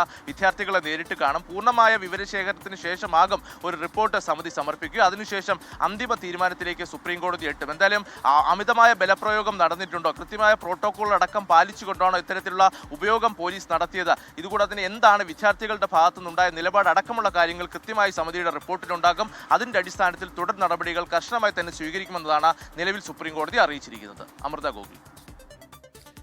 ശരി, PR അരവിന്ദാണ് വിവരങ്ങൾ നൽകിയത്. അതായത് പെല്ലറ്റ് ഉപയോഗം അടക്കമുള്ള വിഷയങ്ങൾ അന്വേഷിക്കപ്പെടും. ഒപ്പം വിദ്യാർത്ഥികളുടെ ഭാഗത്തുനിന്ന് അക്രമം ഉണ്ടായി എന്ന് ഈ സേനാ വിഭാഗങ്ങളിലെ സേനാംഗങ്ങളുടെയൊക്കെ പരിക്കേറ്റ സേനാംഗങ്ങളുടെ കുടുംബത്തിന് ഹർജിയുണ്ട്. ആ കാര്യങ്ങളെല്ലാം വിശദമായി തന്നെ ഈ 5 അംഗ സമിതി പരിശോധിക്കും. ന്യൂസ് ബ്രേക്സ് തുടരുകയാണ്. അനധികൃത സ്വത്ത് സമ്പാദന ആരോപണത്തിൽ അലഹബാദ് ഹൈക്കോടതി ഉത്തരവിനെതിരെ ലോക്സഭാ പ്രതിപക്ഷ നേതാവ് രാഹുൽ ഗാന്ധി സമർപ്പിച്ച ഹർജി സുപ്രീം കോടതി ഇന്ന് പരിഗണിക്കും. ആരോപണങ്ങൾ പരിശോധിക്കാൻ CBIക്കും EDക്കും നിർദ്ദേശം നൽകിയ ഉത്തരവിനെതിരെയാണ് രാഹുൽ സുപ്രീം കോടതിയെ സമീപിച്ചത്. PR അരവിന്ദ് വിവരങ്ങൾ നൽകാനായി. അരവിന്ദ്, ഇത് എന്തായിരുന്നു ഈ കേസിന്റെ വിശദാംശങ്ങൾ? ഇന്നിപ്പോൾ അത് കോടതിയുടെ പരിഗണനയ്ക്ക് വരികയാണല്ലോ.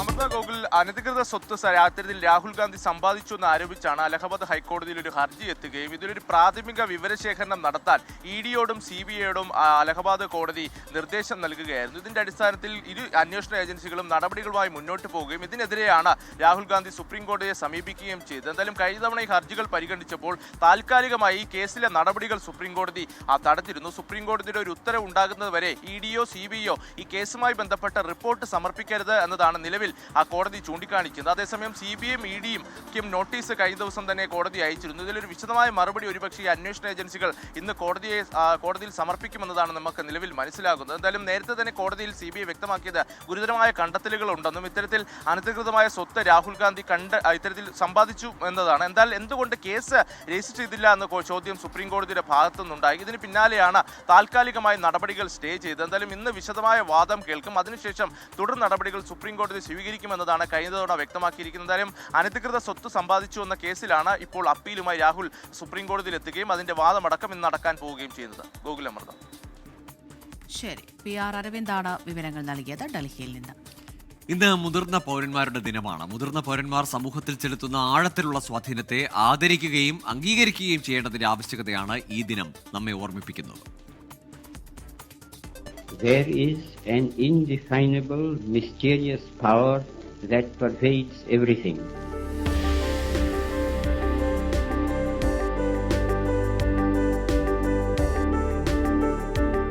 കർമ്മധീരരായ വ്യക്തികൾക്ക് അവർ ചെയ്യുന്ന പ്രവൃത്തികളിൽ നിന്നൊരിക്കലും വിരമിക്കാനാകില്ല. ജീവിത സായാഹ്നത്തിലും അവർ സജീവമായിരിക്കും.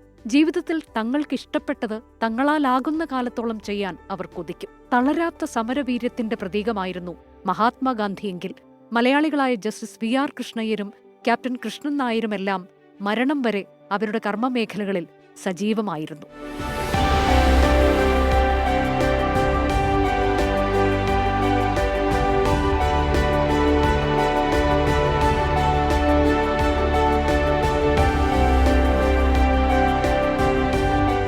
പ്രായമായവർ സമൂഹത്തിന് നൽകുന്ന അമൂല്യ സംഭാവനകളെ അംഗീകരിക്കുന്നതിനായാണ് മുതിർന്ന പൗരന്മാരുടെ ദിനം ആചരിക്കുന്നത്.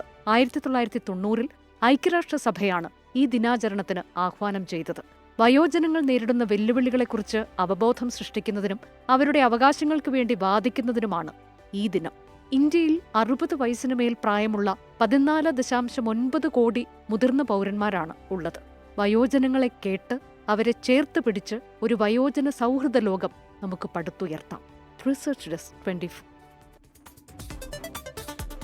ഇനി നമുക്ക് ഓണം വിശേഷങ്ങളിലേക്ക് കടക്കാം. വയനാട്ടിൽ ഇത്തവണ ഓണവിപണിയിലേക്ക് പുൽപ്പള്ളി കൃപാലയ സ്കൂളിലെ കുട്ടികൾ വിളയിച്ച ചെണ്ടുമല്ലി പൂക്കളുമുണ്ട്.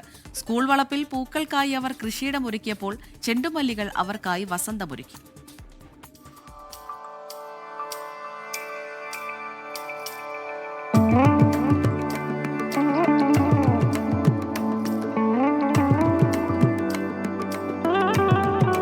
സ്കൂൾ വളപ്പിലെ 20 സെന്റ് ഭൂമിയിലാണ് പുൽപ്പള്ളി കൃപാലയ സ്കൂളിലെ കുട്ടികൾ ചെണ്ടുമല്ലി വസന്തം തീർത്തത്.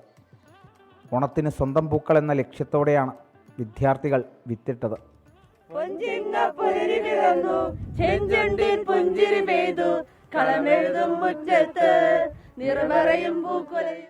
മൊട്ടിട്ട ചെണ്ടുമല്ലികൾ പ്രായമെത്തി വിളവെടുത്ത് വിപണിയിലേക്ക് എത്തും വരെ പിന്തുണയുമായി അധ്യാപകരും ഇവർക്കൊപ്പമുണ്ട്.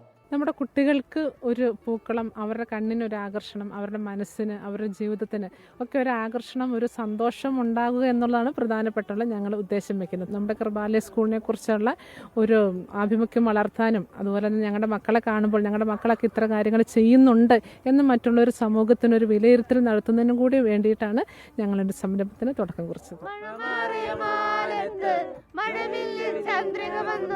അരയാലിൻ കൊമ്പിലിരുന്ന് കുയിലമ്മ പാട്ടുകൾ പാടി. 26-ാം തീയതി 21-ാം തീയതി 19 കൂട്ടം പായസം 2 കൂട്ടം. സ്കൂൾ പറമ്പിലെ കാട് പിടിച്ച ഭാഗമാണ് ഓണം കളറാക്കാൻ ഇവർ പൂപ്പാടമൊരുക്കിയത്.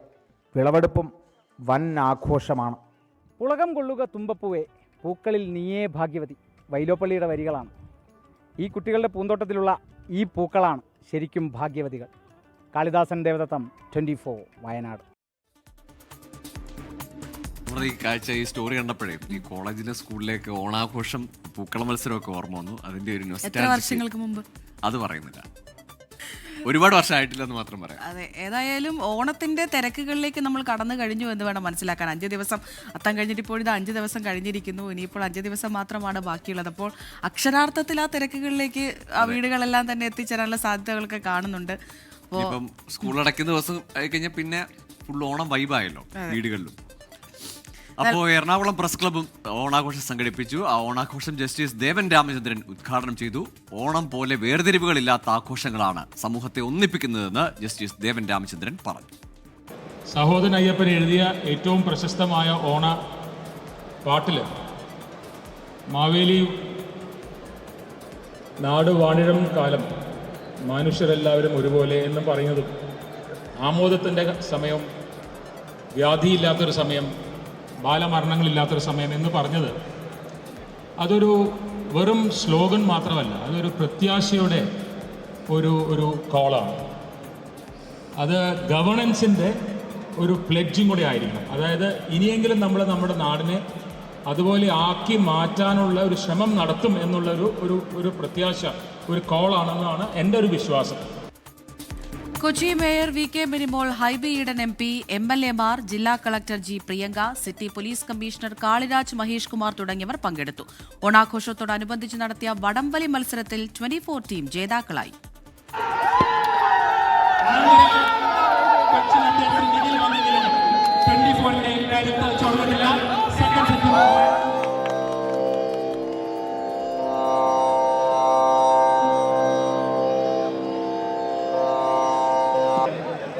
വന്ന് സമ്മാനം ജസ്റ്റിസ് സാറിൻ്റെ കയ്യിൽ നിന്ന്. അപ്പോൾ ഓണത്തിനിടയിലെ മറ്റൊരു ദഫ്മുട്ട് കളി വിശേഷത്തിലേക്കാണ്. കാസർഗോഡ് ദേളിയിൽ ദൃശ്യവിരുന്ന് സമ്മാനിച്ച് മെഗാ ദഫ്മുട്ട്. സൈദിയ ഇംഗ്ലീഷ് മീഡിയം സീനിയർ സെക്കൻഡറി സ്കൂളിലാണ് മിലാദ് പരിപാടിയുടെ ഭാഗമായി മെഗാ ദഫ്മുട്ട് സംഘടിപ്പിച്ചത്. 313 വിദ്യാർത്ഥികളാണ് ഈ മെഗാ ദഫ്മുട്ടിൽ അണിനിരുന്നത്.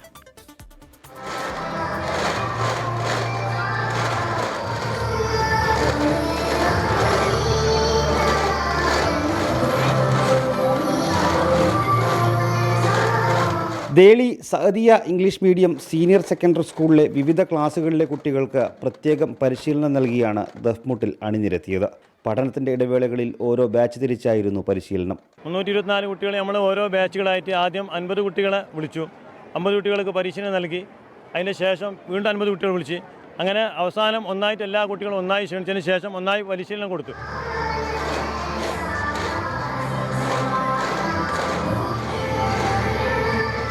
മുൻവർഷങ്ങളിലും സ്കൂളിൽ മെഗാ ദഫ്മുട്ട് സംഘടിപ്പിച്ചിരുന്നു.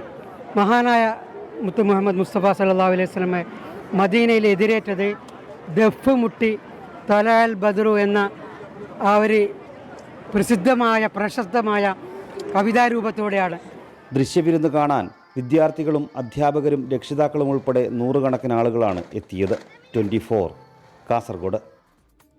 റഷ്യർക്ക് 24 സ്വയംവര സിൽക്സുമായി ചേർന്നൊരുക്കുന്ന ഓണസമ്മാനം. വാർത്തയ്ക്കിടയിൽ ചോദിക്കുന്ന 10 ചോദ്യങ്ങൾക്ക് കൃത്യമായി ഉത്തരം നൽകുന്നവരിൽ നിന്ന് നറുക്കെടുക്കുന്ന വിജയികൾക്ക് 10 സാരികളും 10 ഷർട്ടുകളുമാണ് സമ്മാനം.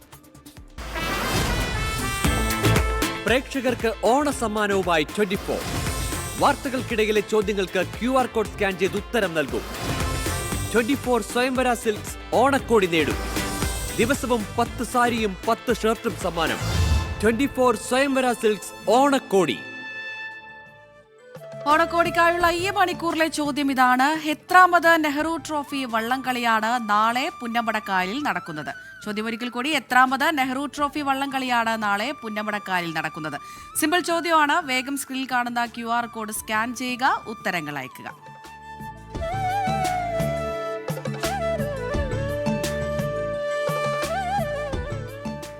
മറ്റൊരു വാർത്തയിലേക്ക്. പാകിസ്ഥാൻ മുൻ പ്രധാനമന്ത്രിയും പാകിസ്ഥാൻ തെഹ്രീക്കെ ഇൻസാഫ് പാർട്ടി നേതാവുമായ ഇമ്രാൻഖാനെ ഇന്ന് പുലർച്ചെ അഡിയാല ജയിലിൽ നിന്ന് ഇസ്ലാമാബാദിലെ ഷിഫ ഇന്റർനാഷണൽ ആശുപത്രിയിലേക്ക് മാറ്റി. 48 മണിക്കൂറിനുള്ളിൽ ഇമ്രാനെ ഷിഫ ഇന്റർനാഷണൽ ആശുപത്രിയിലേക്ക് മാറ്റണമെന്നും ഇമ്രാന്റെ പേഴ്സണൽ ഡോക്ടർ ഉൾപ്പെടുന്ന മെഡിക്കൽ പാനലിന് പരിശോധിക്കാൻ അനുവദിക്കണമെന്നും ഇന്നലെ സുപ്രീം കോടതി ഉത്തരവിട്ടിരുന്നു. സെപ്റ്റംബർ 16 അടുത്ത വാദം കേൾക്കുന്നതുവരെ ഇമ്രാൻഖാൻ ഇസ്ലാമാബാദിലെ ആശുപത്രിയിൽ തുടരും. ഇമ്രാന്റെ ആരോഗ്യനിലയെപ്പറ്റി കുടുംബവും അനുയായികളും മാസങ്ങളായി ആശങ്ക പ്രകടിപ്പിച്ചിരുന്നു.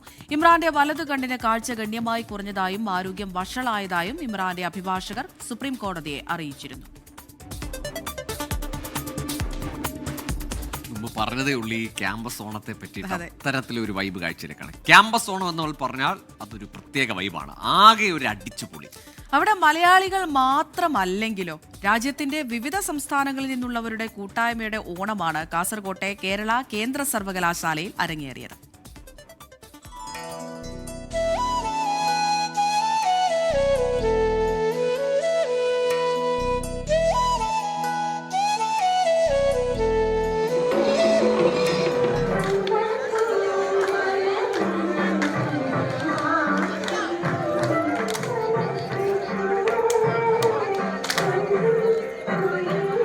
കാസർകോട്ടെ കേരള കേന്ദ്ര സർവകലാശാലയിലെത്തിയാൽ മറ്റൊരു വൈവിധ്യം ഈ ഓണാഘോഷത്തിൽ കാണാം. ഇതര സംസ്ഥാനക്കാരായ വിദ്യാർത്ഥികൾക്കുൾപ്പെടെ പുതിയ അനുഭവങ്ങൾ സമ്മാനിക്കുകയാണ് കൂട്ടായ്മയുടെ Onam. It was a good experience. We get to see Mahabali. I was so excited then and I am excited now also. Like one thing I love about this is getting dressed up in sari, of course. And then the unity of people. ആഘോഷ പരിപാടികൾ അടിപൊളിയെന്ന് പറയുന്നതിനൊപ്പം മറുനാട്ടിൽ നിന്നെത്തിയവരെ ത്രില്ലടിപ്പിച്ചത് സദ്യയാണ്. Coming from another state and in Kerala you are experiencing all different, like this is very nice having sadhya, then getting dressed up in set sari and that gajra, everything, it's so nice. Yeah, it was good. I like the payasam. Payasam? Yeah, with boli, with payasam. I liked it, yeah. ശിങ്കാരിമേളത്തിനൊപ്പം കുട്ടികളും ആവേശത്തിൽ കയറവേ മാവേലിയുമെത്തി.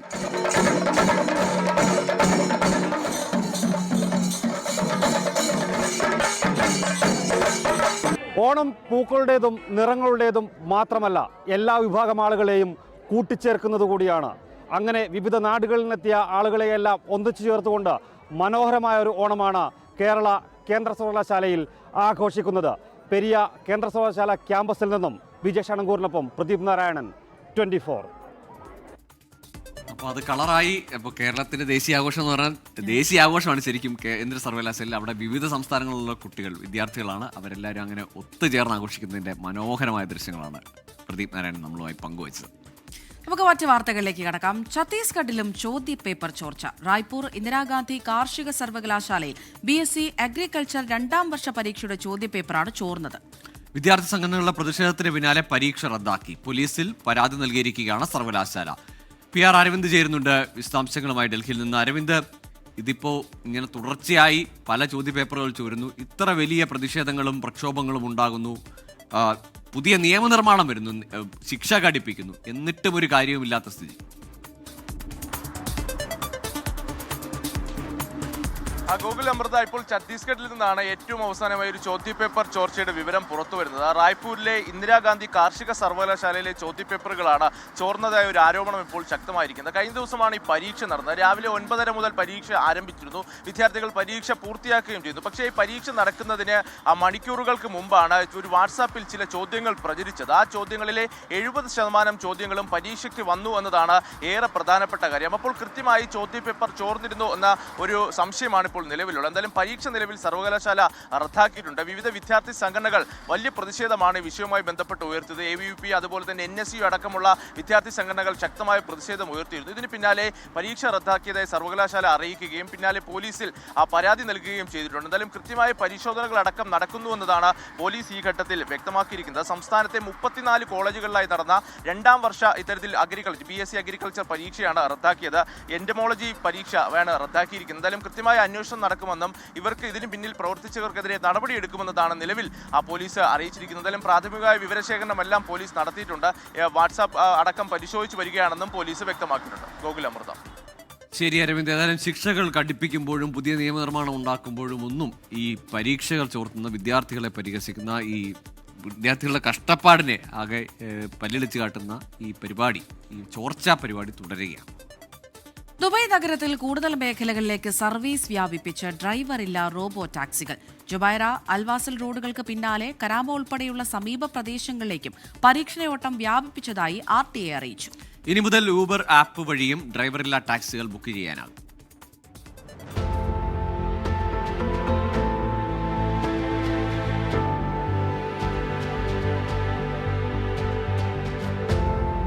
Dubai robo taxi service എമിറേറ്റ്സിലുടനീളം വ്യാപിപ്പിക്കാനുള്ള നീക്കം ശക്തമാവുകയാണ്. Robo taxi ആരംഭിച്ചതിനു ശേഷം 4 ദശലക്ഷം കിലോമീറ്ററിലധികം സഞ്ചരിച്ചതായി RTA അറിയിച്ചു. 7600-ലധികം യാത്രക്കാർ taxi ഉപയോഗിച്ചു. നിലവിൽ 48 വാഹനങ്ങളാണ് സർവീസ് നടത്തുന്നത്. ഓരോ വാഹനവും പ്രതിദിനം 50 സർവീസുകൾ നടത്തുന്നുണ്ട്. ഉയർന്ന തലത്തിലുള്ള സുരക്ഷ, വിശ്വാസ്യത, പ്രവർത്തന സന്നദ്ധത എന്നിവ റോബോ ടാക്സി ഉപഭോക്താക്കളെ ആകർഷിക്കുന്നുണ്ട്. യാത്ര ചെയ്തവരിൽ 97% പേരും പൂർണ്ണ സംതൃപ്തി രേഖപ്പെടുത്തിയതായി RTA വ്യക്തമാക്കി. ദുബായ് നഗരത്തിൽ കൂടുതൽ മേഖലകളിലേക്ക് സർവീസ് വ്യാപിപ്പിക്കാനുള്ള നീക്കത്തിലാണ് അധികൃതർ. കരാമയിലും സമീപ പ്രദേശങ്ങളിലും പരീക്ഷണോട്ടം ആരംഭിച്ചു. ഇനി മുതൽ യൂബർ ആപ്പ് വഴിയും ഡ്രൈവറുള്ള ടാക്സികൾ ബുക്ക് ചെയ്യാൻ കഴിയും. 2030ഓടെ ദുബായിലെ ടാക്സികളിൽ 25% ഡ്രൈവറില്ലാ വാഹനങ്ങളാക്കി മാറ്റുകയാണ് ലക്ഷ്യം. ഗ്ലോബൽ സാങ്കേതിക പങ്കാളികളായ ബൈഡുവിന്റെ അപ്പോളോ ഗോ, വീറൈറ്റ്, പോണി, AI എന്നിവരുമായി സഹകരിച്ചാണ് RTA പദ്ധതി മുന്നോട്ട് കൊണ്ടുപോകുന്നത്. 24 ദുബായ്. ന്യൂസ് ബ്രേക്സ് തുടരുകയാണ്. ഖനന നിയന്ത്രണ നിയമ ഭേദഗതിക്കെതിരെ കോൺഗ്രസ് ഭരിക്കുന്ന സംസ്ഥാനങ്ങൾ സുപ്രീം കോടതിയിലേക്ക്. കേരളത്തിന് പുറമെ മറ്റ് കോൺഗ്രസ് ഭരണ സംസ്ഥാനങ്ങളും സുപ്രീം കോടതിയിൽ ഹർജി നൽകും. മുഖ്യമന്ത്രിമാർ തമ്മിൽ കൂടിയാലോചനകൾ ആരംഭിച്ചു. PR അരവിന്ദ് ഉണ്ട് ഡൽഹിയിൽ നിന്ന് വിവരങ്ങൾ നൽകാനായി. അരവിന്ദ്, അപ്പോൾ നിയമ പോരാട്ടത്തിൽ ഒരുമിച്ച് നിൽക്കാം, ഒരുമിച്ച് മുന്നോട്ട് പോകാം എന്നാണോ? അമൃത, ഗോകുൽ, കഴിഞ്ഞ വർഷകാല സമ്മേളനത്തിലാണ് ഈ ഖനന നിയന്ത്രണ ഭേദഗതി നിയമം യാതൊരുവിധ ചർച്ചകളും കൂടാതെ കേന്ദ്ര സർക്കാർ പാസാക്കിയത്. ഗുരുതരമായ പ്രത്യാഘാതങ്ങൾ ഉണ്ടാകുമെന്ന് പ്രതിപക്ഷ പാർട്ടികൾ അന്ന് തന്നെ സൂചിപ്പിച്ചിരുന്നു. ഇതിന് പിന്നാലെയാണ് കോൺഗ്രസ് സംസ്ഥാനങ്ങൾ ഇപ്പോൾ സുപ്രീം കോടതിയെ സമീപിക്കാൻ ഒരുങ്ങുന്നത്. കേരളം അടക്കമുള്ള കോൺഗ്രസ് സംസ്ഥാനങ്ങൾ കൃത്യമായി തന്നെ സുപ്രീം കോടതിയിൽ ഇതിനെ ചോദ്യം ചെയ്യാൻ ഒരുങ്ങുകയാണ്. കേരള അതുപോലെ തന്നെ കോൺഗ്രസ് മുഖ്യമന്ത്രിമാർ തമ്മിൽ ഇതുമായി ബന്ധപ്പെട്ട കൂടിയാലോചനകൾ ആരംഭിച്ചു എന്നതാണ് നിലവിൽ മനസ്സിലാകുന്നത്. കേരളത്തിന് പുറമെ കർണാടക, ഹിമാചൽ പ്രദേശ്, തെലങ്കാന എന്നീ സംസ്ഥാനങ്ങളും സുപ്രീം കോടതിയിൽ എത്തും. ഇതിനു പുറമെ ജാർഖണ്ഡ് സർക്കാരും സുപ്രീം കോടതിയെ സമീപിക്കാൻ ഒരുങ്ങുന്നു എന്നതാണ് നിലവിൽ ലഭിക്കുന്ന റിപ്പോർട്ട്. കാരണം ജാർഖണ്ഡിലാണ് ഏറ്റവും കൂടുതൽ ഖനനം നടക്കുന്നത്. കൃത്യമായി തന്നെ സർക്കാർ സംസ്ഥാനങ്ങളുടെ അധികാരത്തിലേക്ക് കടന്നു കയറുന്നു എന്നതാണ് പ്രതിപക്ഷ പാർട്ടികൾ അടക്കം വിമർശനം ഉന്നയിച്ചിരിക്കുന്നത്. പ്രധാനമായും സംസ്ഥാനങ്ങൾക്കാണ് നികുതി ഇത്തരത്തിൽ കൈപ്പറ്റാനുള്ള അവകാശമുള്ളത്. പക്ഷേ ഈ അവകാശം കവരാനുള്ള ശ്രമം കേന്ദ്രത്തിന്റെ ഭാഗത്തു നിന്നുണ്ടാകുന്നു എന്ന് തന്നെ പ്രതിപക്ഷം ആരോപിക്കുകയാണ്. കേരള മുഖ്യമന്ത്രി VD സതീശനടക്കം ഇതിനെതിരെ രംഗത്ത് വന്നിരുന്നു. കൃത്യമായി തന്നെ ഈ നിയമത്തെ എതിർക്കുമെന്നതാണ് VD സതീശൻ നേരത്തെ ചൂണ്ടിക്കാണിച്ചത്. എന്തായാലും ഇത് സുപ്രീം കോടതിയിൽ കൂടി എത്തിക്കാൻ പോവുകയാണ്. വലിയ നിയമ പോരാട്ടത്തിന്റെ തന്നെയാണ് ഖനന നിയന്ത്രണ ഭേദഗതി ബില്ല് ഇനി സാക്ഷ്യം വഹിക്കാൻ പോകുന്നത്. ഗോകുൽ, അമൃത. ശരി, മിനറൽസ് മേഖലയിൽ എല്ലാ സംസ്ഥാനങ്ങളും വലിയ പ്രതീക്ഷ. കേരളം അടക്കം മുൻപ് ഉള്ള 2 ബജറ്റുകളിലും അത് സംബന്ധിച്ച് ഈ മിനറൽ കോറിഡോറൊക്കെ വലിയ പ്രതീക്ഷ വെച്ചതാണ്. പക്ഷേ കേന്ദ്രത്തിന്റെ പുതിയ നിയമനിർമ്മാണം അത് പാരിസ്ഥിതികമായി മാത്രമല്ല സാമ്പത്തികമായി കൂടി വലിയ ആഘാതം ഉണ്ടാക്കും എന്ന് മുന്നിൽ കണ്ടുകൊണ്ടാണ് സംസ്ഥാനങ്ങൾ, അത് പ്രതിപക്ഷ സംസ്ഥാനങ്ങൾ, കോൺഗ്രസ് ഭരിക്കുന്ന സംസ്ഥാനങ്ങൾ ഒരുമിച്ച് ഒരു നിയമ നടപടിയിലേക്ക് നീങ്ങുന്നത്. PR അരവിന്ദാണ് വിശദാംശങ്ങൾ നൽകിയത്. രാവിലെ തന്നെ പെറുവിൽ നിന്നൊരു ഭൂചലനത്തിന്റെ വാർത്ത കൂടി വരുന്നുണ്ട്. 6.7 തീവ്രതയാണ് രേഖപ്പെടുത്തിയത്. പെറുവിന്റെ തെക്കൻ ആൻഡീസ് പർവ്വതനിരകളിൽ ഇന്നലെ പ്രാദേശിക സമയം ഉച്ചയ്ക്ക് 1 മണിയോടെയാണ് ഭൂകമ്പം ഉണ്ടായത്. മരണം റിപ്പോർട്ട് ചെയ്തിട്ടില്ല. വീടുകളും ആശുപത്രികൾക്കും ഒരു സ്കൂളിനും ഭൂകമ്പത്തിൽ നാശനഷ്ടമുണ്ടായി. 2 പേർക്ക് പരിക്കേറ്റെന്നും റിപ്പോർട്ടുകളുണ്ട്. ഡെലിവറി റൈഡേഴ്സിന് സൗജന്യ ഭക്ഷണമൊരുക്കാൻ ദുബായ് RTA താൽക്കാലിക വിശ്രമ കേന്ദ്രങ്ങളിലാണ് ഭക്ഷണം നൽകുക. 23 കേന്ദ്രങ്ങളിലാണ് ഇത്തരത്തിൽ ഭക്ഷണം ലഭ്യമാവുക. ഡെലിവറി റൈഡർമാർ സമൂഹത്തിന് നൽകുന്ന ദൈനംദിന സംഭാവനകളെയും ഇവർ ദുബായിയുടെ സമ്പദ് വ്യവസ്ഥയ്ക്ക് നൽകുന്ന പിന്തുണയും പരിഗണിച്ചാണ് പുതിയ സംരംഭം. എമിറേറ്റിലെ പ്രധാന പ്രദേശങ്ങളിലുടനീളം ബസ്, മെട്രോ സ്റ്റേഷനുകളിൽ സജ്ജീകരിച്ച താൽക്കാലിക വിശ്രമ കേന്ദ്രങ്ങളിൽ ഡെലിവറി റൈഡർമാർക്ക് ഭക്ഷണം വിതരണം ചെയ്യും. UAE ഫുഡ് ബാങ്കുമായും ഡെലിവറോ പ്ലാറ്റ്ഫോമുമായും സഹകരിച്ചാണ് പദ്ധതി നടപ്പിലാക്കുക. വേനൽക്കാലത്ത് ഡെലിവറി റൈഡർമാരെ സംരക്ഷിക്കുന്നതിനും അവരുടെ ക്ഷേമം ഉറപ്പാക്കുന്നതിനുമുള്ള ദേശീയ ശ്രമങ്ങളെ ഈ സംരംഭം പിന്തുണയ്ക്കുന്നുണ്ടെന്ന് RTA licensing agency CEO Ahmed Mahboob പറഞ്ഞു. മാനവവിഭവശേഷി സ്വദേശിവൽക്കരണ മന്ത്രാലയത്തിന്റെ നിർദ്ദേശങ്ങൾക്കനുസൃതമായി ജൂൺ 15 മുതൽ സെപ്റ്റംബർ 15 വരെ ഉച്ചയ്ക്ക് 12:30-നും 3-നുമിടയിൽ നേരിട്ട് സൂര്യപ്രകാശമേൽക്കുന്ന തരത്തിൽ പുറത്തു ജോലി ചെയ്യുന്നത് നിയന്ത്രിച്ചിരുന്നു.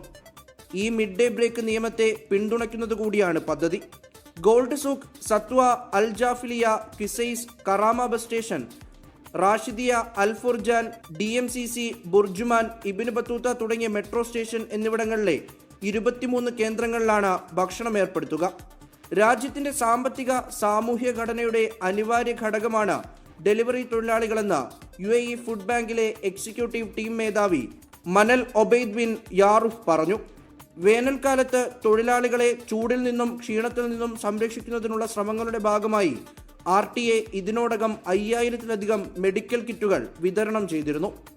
24 ദുബായ്. വന്ദേമാതര ആലാപന വിവാദത്തിൽ കോൺഗ്രസിന് നിയമോപദേശം നൽകിയ അഭിഷേക് മനു സിംഗ്വി. വന്ദേമാതര ആലാപനം തടയുന്നത് കുറ്റകരമാക്കുന്ന ദേശീയ ബഹുമതി അനാദരവ് ഭേദഗതി നിയമം സ്വകാര്യ ചടങ്ങുകൾക്ക് ബാധകമല്ല എന്നാണ് നിയമോപദേശം. PR അരവിന്ദ് ചേരുന്നുണ്ട് വിവരങ്ങളുമായി. അരവിന്ദ്, കഴിഞ്ഞ ദിവസം AICC ആസ്ഥാനത്ത് വന്ദേമാതരത്തിനിടയിൽ ഇടപെടാൻ നേതാക്കൾ ശ്രമിക്കുന്നുണ്ടായിരുന്നു. അതിനുശേഷം വന്ന ഇറാൻ രമേശിന്റെ പരാമർശം ശ്രദ്ധേയമായിരുന്നു. ഒരു നിയമ നടപടി അല്ലെങ്കിൽ ഒരു കേസ് വരാതിരിക്കാനുള്ള ഒരു ജാഗ്രത അദ്ദേഹം കാണിച്ചിരുന്നു. പക്ഷേ ഇപ്പോൾ ഈ നിയമോപദേശത്തോടുകൂടി എല്ലാം ക്ലിയർ ആവുകയാണോ? അതാണോ CWC യോഗത്തിന് ശേഷമുള്ള ആ ഉറച്ച തീരുമാനം പ്രഖ്യാപനത്തിന് ബലം നൽകിയത്? വന്ദേമാതര ആലോപനവുമായി ബന്ധപ്പെട്ട വലിയ രീതിയിലുള്ള വിവാദങ്ങൾ തുടരുകയാണ്. പ്രധാനമായും കോൺഗ്രസ് CWC അടക്കം വ്യക്തമാക്കിയത് ഈ വന്ദേമാതരത്തിന്റെ 2 ചരണങ്ങൾ മാത്രം ആലപിച്ചാൽ മതി എന്നത്. പക്ഷേ ഇത് കോൺഗ്രസിനുള്ളിൽ തന്നെ വലിയ രീതിയിലുള്ള അഭിപ്രായ വ്യത്യാസങ്ങളുണ്ടായിരുന്നു. നിയമ നടപടിക്ക് ഇത് കാരണമാകുമോ എന്നതായിരുന്നു പല നേതാക്കളും ചൂണ്ടിക്കാണിച്ചത്. കാരണം AICC ആസ്ഥാനത്ത് നടന്ന ചടങ്ങിൽ ഇത്തരത്തിൽ സോണിയാഗാന്ധിക്കെതിരെ ഇത്തരത്തിൽ അത് നിർത്താൻ പറഞ്ഞത് നിയമ നടപടികൾക്ക് സാധ്യതയുണ്ടെന്നടക്കം ഒരു പരിശോധനകൾ നടന്നിരുന്നു. പലയിടത്തും പരാതികൾ ലഭിച്ചിരുന്നു. പക്ഷേ പോലീസ് ഇതുവരെ ആ കേസ് രജിസ്റ്റർ ചെയ്തിട്ടില്ല. ഇതിന് പിന്നാലെയാണ് കോൺഗ്രസിന്റെ നേതാവും അതുപോലെ തന്നെ അഭിഭാഷകനുമായ അഭിഷേക് സിംഗ്വി ഇപ്പോൾ ഒരു നിയമോപദേശം നൽകിയിരിക്കുന്നത്. കാരണം അതിൽ പ്രധാനമായും അദ്ദേഹം പറയുന്നത് ദേശീയ ബഹുമതി അനാദരവ് ഭേദഗതി നിയമം സ്വകാര്യ ചടങ്ങുകൾക്ക് ബാധകമല്ല എന്നതാണ്. സ്വകാര്യ ചടങ്ങുകളിൽ വന്ദേമാതരം 2 ചരണങ്ങൾ മാത്രം ആലപിച്ചാലും പ്രശ്നമില്ല എന്നതാണ് ഇപ്പോൾ അഭിഷേക് സിംഗ്വി ചൂണ്ടിക്കാണിച്ചിരിക്കുന്നത്. സർക്കാർ പരിപാടികളിൽ മാത്രമാണ് വന്ദേമാതരം പൂർണ്ണ രീതിയിൽ ആലപിക്കേണ്ടത്. അതുകൊണ്ട് തന്നെ കോൺഗ്രസ് ആസ്ഥാനത്ത് നടന്ന സ്വാതന്ത്ര്യദിന ആഘോഷത്തിൽ ഇത്തരത്തിൽ സോണിയാഗാന്ധി ഇടപെട്ടത് അതൊരു പ്രശ്നമാകില്ല എന്നതാണ് നിലവിൽ കോൺഗ്രസ് ഇപ്പോൾ വ്യക്തമാക്കിയിരിക്കുന്നത്. എന്തായാലും ഇതിന്റെ അടിസ്ഥാനത്തിലാണ് നിലവിൽ CWC ഒരു പ്രമേയം പാസ്സാക്കുകയും കോൺഗ്രസ് പരിപാടികളിൽ 2 ചരണങ്ങൾ മാത്രം ആലപിച്ചാൽ മതിയെന്ന കാര്യത്തിലേക്ക് പോയിരിക്കുന്നത്. എന്തായാലും പാർട്ടിക്കുള്ളിൽ ഒരു വ്യത്യാസം അല്ലെങ്കിൽ ഒരു സംശയത്തിന് പിന്നാലെയാണ് ഒരു നിയമോപദേശം അഭിഷേക് സിംഗ്വി നൽകിയിരിക്കുന്നത്. സ്വകാര്യ ചടങ്ങുകളിൽ വന്ദേമാതരത്തിന്റെ 2 ചരണങ്ങൾ മാത്രം ആലപിച്ചാൽ പ്രശ്നമില്ല എന്നതാണ് നിയമോപദേശം. ഗോകുലമൃത. ശരി, PR അരവിന്ദാണ് വിവരങ്ങൾ നൽകിയത് ഡൽഹിയിൽ നിന്ന്. മറ്റുള്ളവരെ സഹായിക്കാൻ അതിസമ്പന്നനൊന്നും ആകേണ്ടതില്ല. സഹായിക്കാൻ മനസ്സുണ്ടായാൽ മാത്രം മതി എന്ന് ജീവിച്ചു കാട്ടുകയാണ് കോഴിക്കോട് കല്ലാച്ചിയിലെ MT ഹോട്ടൽ ഉടമ MT കുഞ്ഞിരാമൻ. കച്ചവടം മുൻകാലത്തെ പോലെ മെച്ചമല്ലെങ്കിലും ഓണം, വിഷു, റംസാൻ കാലത്ത് കിറ്റ് നൽകുന്ന പതിവ് ഇത്തവണയും അദ്ദേഹം തെറ്റിച്ചില്ല.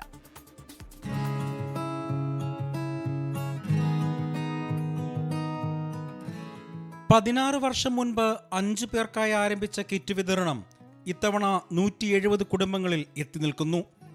അരി, പഞ്ചസാര, വെളിച്ചെണ്ണ, പായസ കിറ്റ് ഉൾപ്പെടെ സാധാരണ കുടുംബത്തിന് ആവശ്യമായ 9 ഇനങ്ങളാണ് കിറ്റിലുള്ളത്. ഭാര്യയും മകനും 3 തൊഴിലാളികളും മാത്രം ഭാഗമായ ചെറിയ ഹോട്ടലിൽ നിന്ന് നിത്യം ചെലവ് കഴിച്ച് മിച്ചം വരുന്ന തുകയാണ് കിറ്റിനായി മാറ്റിവെക്കുന്നത്. ഒരു ഘട്ടത്തിൽ കൃത്യമായിട്ട് ഭക്ഷണമോ വസ്ത്രമോ ഒന്നും എനിക്ക് കിട്ടി. അത് എന്നെ വല്ലാണ്ട് വേദനിപ്പിച്ചു. അതുകൊണ്ടാണ് ഇതുപോലെ ഒരു സഹായം ചെയ്യണമെന്ന് എനിക്ക് തോന്നിയിട്ടുള്ളത്. തന്റെ കുട്ടിക്കാലത്ത് ആഘോഷ ദിവസങ്ങളിൽ അനുഭവിച്ച ഇല്ലായ്മയോടെ കൈപ്പേറിയ ഓർമ്മകളാണ് ഈ കാരുണ്യ പ്രവർത്തനത്തിന് പിന്നിലെന്ന് കുഞ്ഞിരാമൻ പറയുന്നു. 24 കോഴിക്കോട്. അപ്പോൾ ഓണാഘോഷത്തിലേക്കാണ് വീണ്ടും. സംസ്ഥാനത്തെ സ്കൂളുകളിൽ ഇന്ന് ഓണാഘോഷമാണ്. കോഴിക്കോട് കക്കോടി മാതൃബന്ധു AUP സ്കൂളിൽ വിദ്യാർത്ഥികൾ ഇന്ന് പൂക്കളം തീർക്കാൻ പോകുന്നത് സ്വന്തമായി നട്ടു വളർത്തിയ വിളയിച്ചെടുത്ത പൂക്കൾ കൊണ്ടാണ്.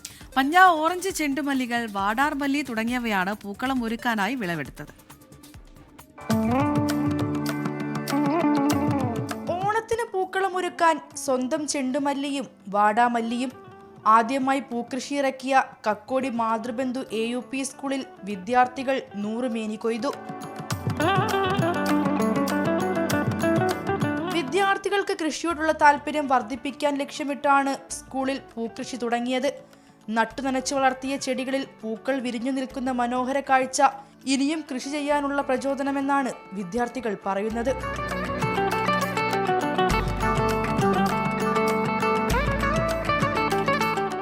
കക്കോടി ഗ്രാമപഞ്ചായത്തും കക്കോടി കൃഷിഭവനും 8ാം വാർഡ് മെമ്പറുടെ നേതൃത്വത്തിലുള്ള അവിടുത്തെ കുറച്ച് കൃഷി ഗ്രൂപ്പും കുട്ടികളെ കാർഷിക വൃത്തിയിലേക്ക് കൊണ്ടുവരിക എന്നുള്ള ലക്ഷ്യം വെച്ചുകൊണ്ടാണ് ഇത്തരം ഒരു പരിപാടിക്ക് കുട്ടികളെ സജ്ജരാക്കുന്നതിന് വേണ്ട സഹായങ്ങൾ ചെയ്തു കൊടുത്തത്. നട്ടുവളർത്തിയ ഈ മനോഹരമായ പൂക്കൾ കൊണ്ട് കുട്ടികൾ സ്കൂളിൽ തന്നെ പൂക്കളമൊരുക്കും.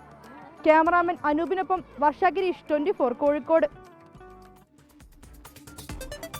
പശ്ചിമേഷ്യയിലെ പിരിമുറുക്കം കുറയ്ക്കാൻ സൗദി അറേബ്യയും ഖത്തറും കൈകോർക്കുന്നു. റിയാദിലെത്തിയ ഖത്തർ പ്രധാനമന്ത്രി ഷെയ്ഖ് മുഹമ്മദ് ബിൻ അബ്ദുൾ റഹ്മാൻ അൽ താനി സൗദി വിദേശകാര്യമന്ത്രിയുമായി ചർച്ച നടത്തി. മേഖലയിലെ സുരക്ഷ ഉറപ്പാക്കാനും സംഘർഷങ്ങൾ ഒഴിവാക്കാനും സംയുക്തമായി പ്രവർത്തിക്കാൻ ഇരു രാജ്യങ്ങളും തമ്മിൽ ധാരണയായി.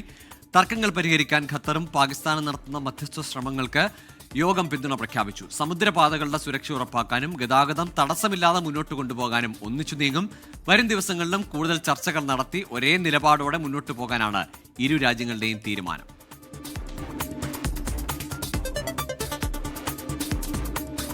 കൊല്ലത്ത് ഭാര്യയുടെ സ്വകാര്യ ദൃശ്യങ്ങൾ ഭർത്താവ് വെബ്സൈറ്റുകൾക്ക് വിറ്റു എന്ന പരാതിയിൽ ഹൈക്കോടതിയെ സമീപിക്കാനൊരുങ്ങി യുവതിയുടെ കുടുംബം. അന്വേഷണത്തിൽ പോലീസ് അലംഭാവം കാണിക്കുന്നുവെന്ന് ആരോപിച്ചാണ് കുടുംബത്തിന്റെ നീക്കം. 4 വയസ്സുള്ള മകളുടെ മുന്നിൽ വെച്ച് ഭർത്താവ് ലൈംഗിക വൈകൃതങ്ങൾ കാണിക്കുകയും അത് ചിത്രീകരിക്കുകയും ചെയ്തു എന്ന പരാതിയിൽ പോക്സോ കേസ് എടുക്കണമെന്ന് ആവശ്യപ്പെട്ട് യുവതി പരാതി നൽകിയിരുന്നു. സൂര്യഗായത്രി ചേരുന്നുണ്ട് വിവരങ്ങളുമായി. സൂര്യ, ഇന്നലെ മുഖ്യമന്ത്രിയെ സമീപിക്കും ഈ കേസിൽ പോലീസിന്റെ അന്വേഷണത്തിൽ വീഴ്ചയുണ്ടെന്ന് കുടുംബവും ഈ യുവതിയും പറഞ്ഞതാണ്. ഇനി കോടതിയിലേക്കാണ്. കോടതിയെ സമീപിക്കാനാണ് നിലവിൽ എടുത്തിരിക്കുന്ന തീരുമാനം. അതായത് ഈ കുട്ടിയുടെ മുന്നിൽ വെച്ച് ഭർത്താവ് ലൈംഗിക വൈകൃതങ്ങൾ കാണിക്കുന്നു എന്നതിന്റെ ദൃശ്യങ്ങളടക്കം പോലീസിന് നൽകിയിട്ടും കൃത്യമായിട്ടുള്ള അന്വേഷണമോ അയാളെ കണ്ടെത്തുന്നതിന് വേണ്ടിയിട്ടുള്ള തെരച്ചിലോ പോലീസിന്റെ ഭാഗത്തുനിന്ന് ഉണ്ടാകുന്നില്ല എന്നുള്ള ആക്ഷേപമാണ് കുടുംബം ഉയർത്തുന്നത്. അതിന്റെ പശ്ചാത്തലത്തിലാണ് മുഖ്യമന്ത്രിക്ക് പരാതി നൽകാൻ ഒരുങ്ങുന്നത്. അതുപോലെ തന്നെ ഹൈക്കോടതിയെ സമീപിക്കാൻ ഹൈക്കോടതിയിൽ ഹർജി നൽകുമെന്നുള്ള തീരുമാനമാണ് ഇപ്പോൾ എടുത്തിരിക്കുന്നത്. അത് ഈ ഉന്നത പോലീസ് ഉദ്യോഗസ്ഥർ ഈ അന്വേഷണവുമായി ബന്ധപ്പെട്ട് വന്ന് കണ്ടിട്ടില്ല അല്ലെങ്കിൽ കാര്യങ്ങൾ തിരക്കിയിട്ടില്ല എന്നുള്ള ആക്ഷേപം കുടുംബം ഉയർത്തുന്നുണ്ട്. അതുകൊണ്ട് തന്നെ ഉന്നത പോലീസ് ഉദ്യോഗസ്ഥർക്ക് മുന്നിൽ ഈ ദൃശ്യങ്ങൾ ഹാജരാക്കാൻ ഉള്ള ഒരു ആവശ്യം ഹർജിയിൽ ഉൾപ്പെടുത്തും. അതുപോലെ തന്നെ കേസിന്റെ നിലവിലത്തെ അന്വേഷണം അത് SP റാങ്കിൽ കുറയാത്ത ഉദ്യോഗസ്ഥരെ കൊണ്ട് തന്നെ ഈ കേസ് അന്വേഷിപ്പിക്കണം എന്നുള്ള ആവശ്യവും ഹൈക്കോടതിയിലെ ഹർജിയിൽ ഉൾപ്പെടുത്തിയിട്ടുണ്ട് എന്നുള്ളതാണ് മനസ്സിലാക്കുന്നത്. എന്തായാലും ഇത്തരത്തിലുള്ള ആക്ഷേപം പോലീസിനെതിരെ ഉയർത്തുന്ന സാഹചര്യത്തിൽ മുഖ്യമന്ത്രിക്കും അതുപോലെ തന്നെ ഹൈക്കോടതി വഴിയും നീങ്ങാനാണ് നിലവിൽ കുടുംബം എടുത്തിരിക്കുന്ന തീരുമാനം. അതേസമയം തന്നെ ഇന്നിപ്പോൾ കുട്ടിയെ കൗൺസിലിംഗിന് വിധേയമാക്കും. കൗൺസിലിംഗിന് വിധേയമാക്കിയതിനു ശേഷം കുട്ടിയുടെ മൊഴി രേഖപ്പെടുത്താനാണ് പോലീസ് എടുത്തിരിക്കുന്ന തീരുമാനം.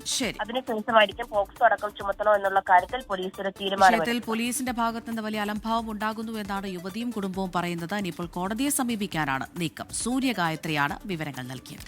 ഇതോടെ ന്യൂസ് ബ്രേക്സിന്റെ സമയം പൂർണ്ണമാകുകയാണ്. ഇനി good morning with R Sreekandan Nair. Over to S K. നമസ്കാരം.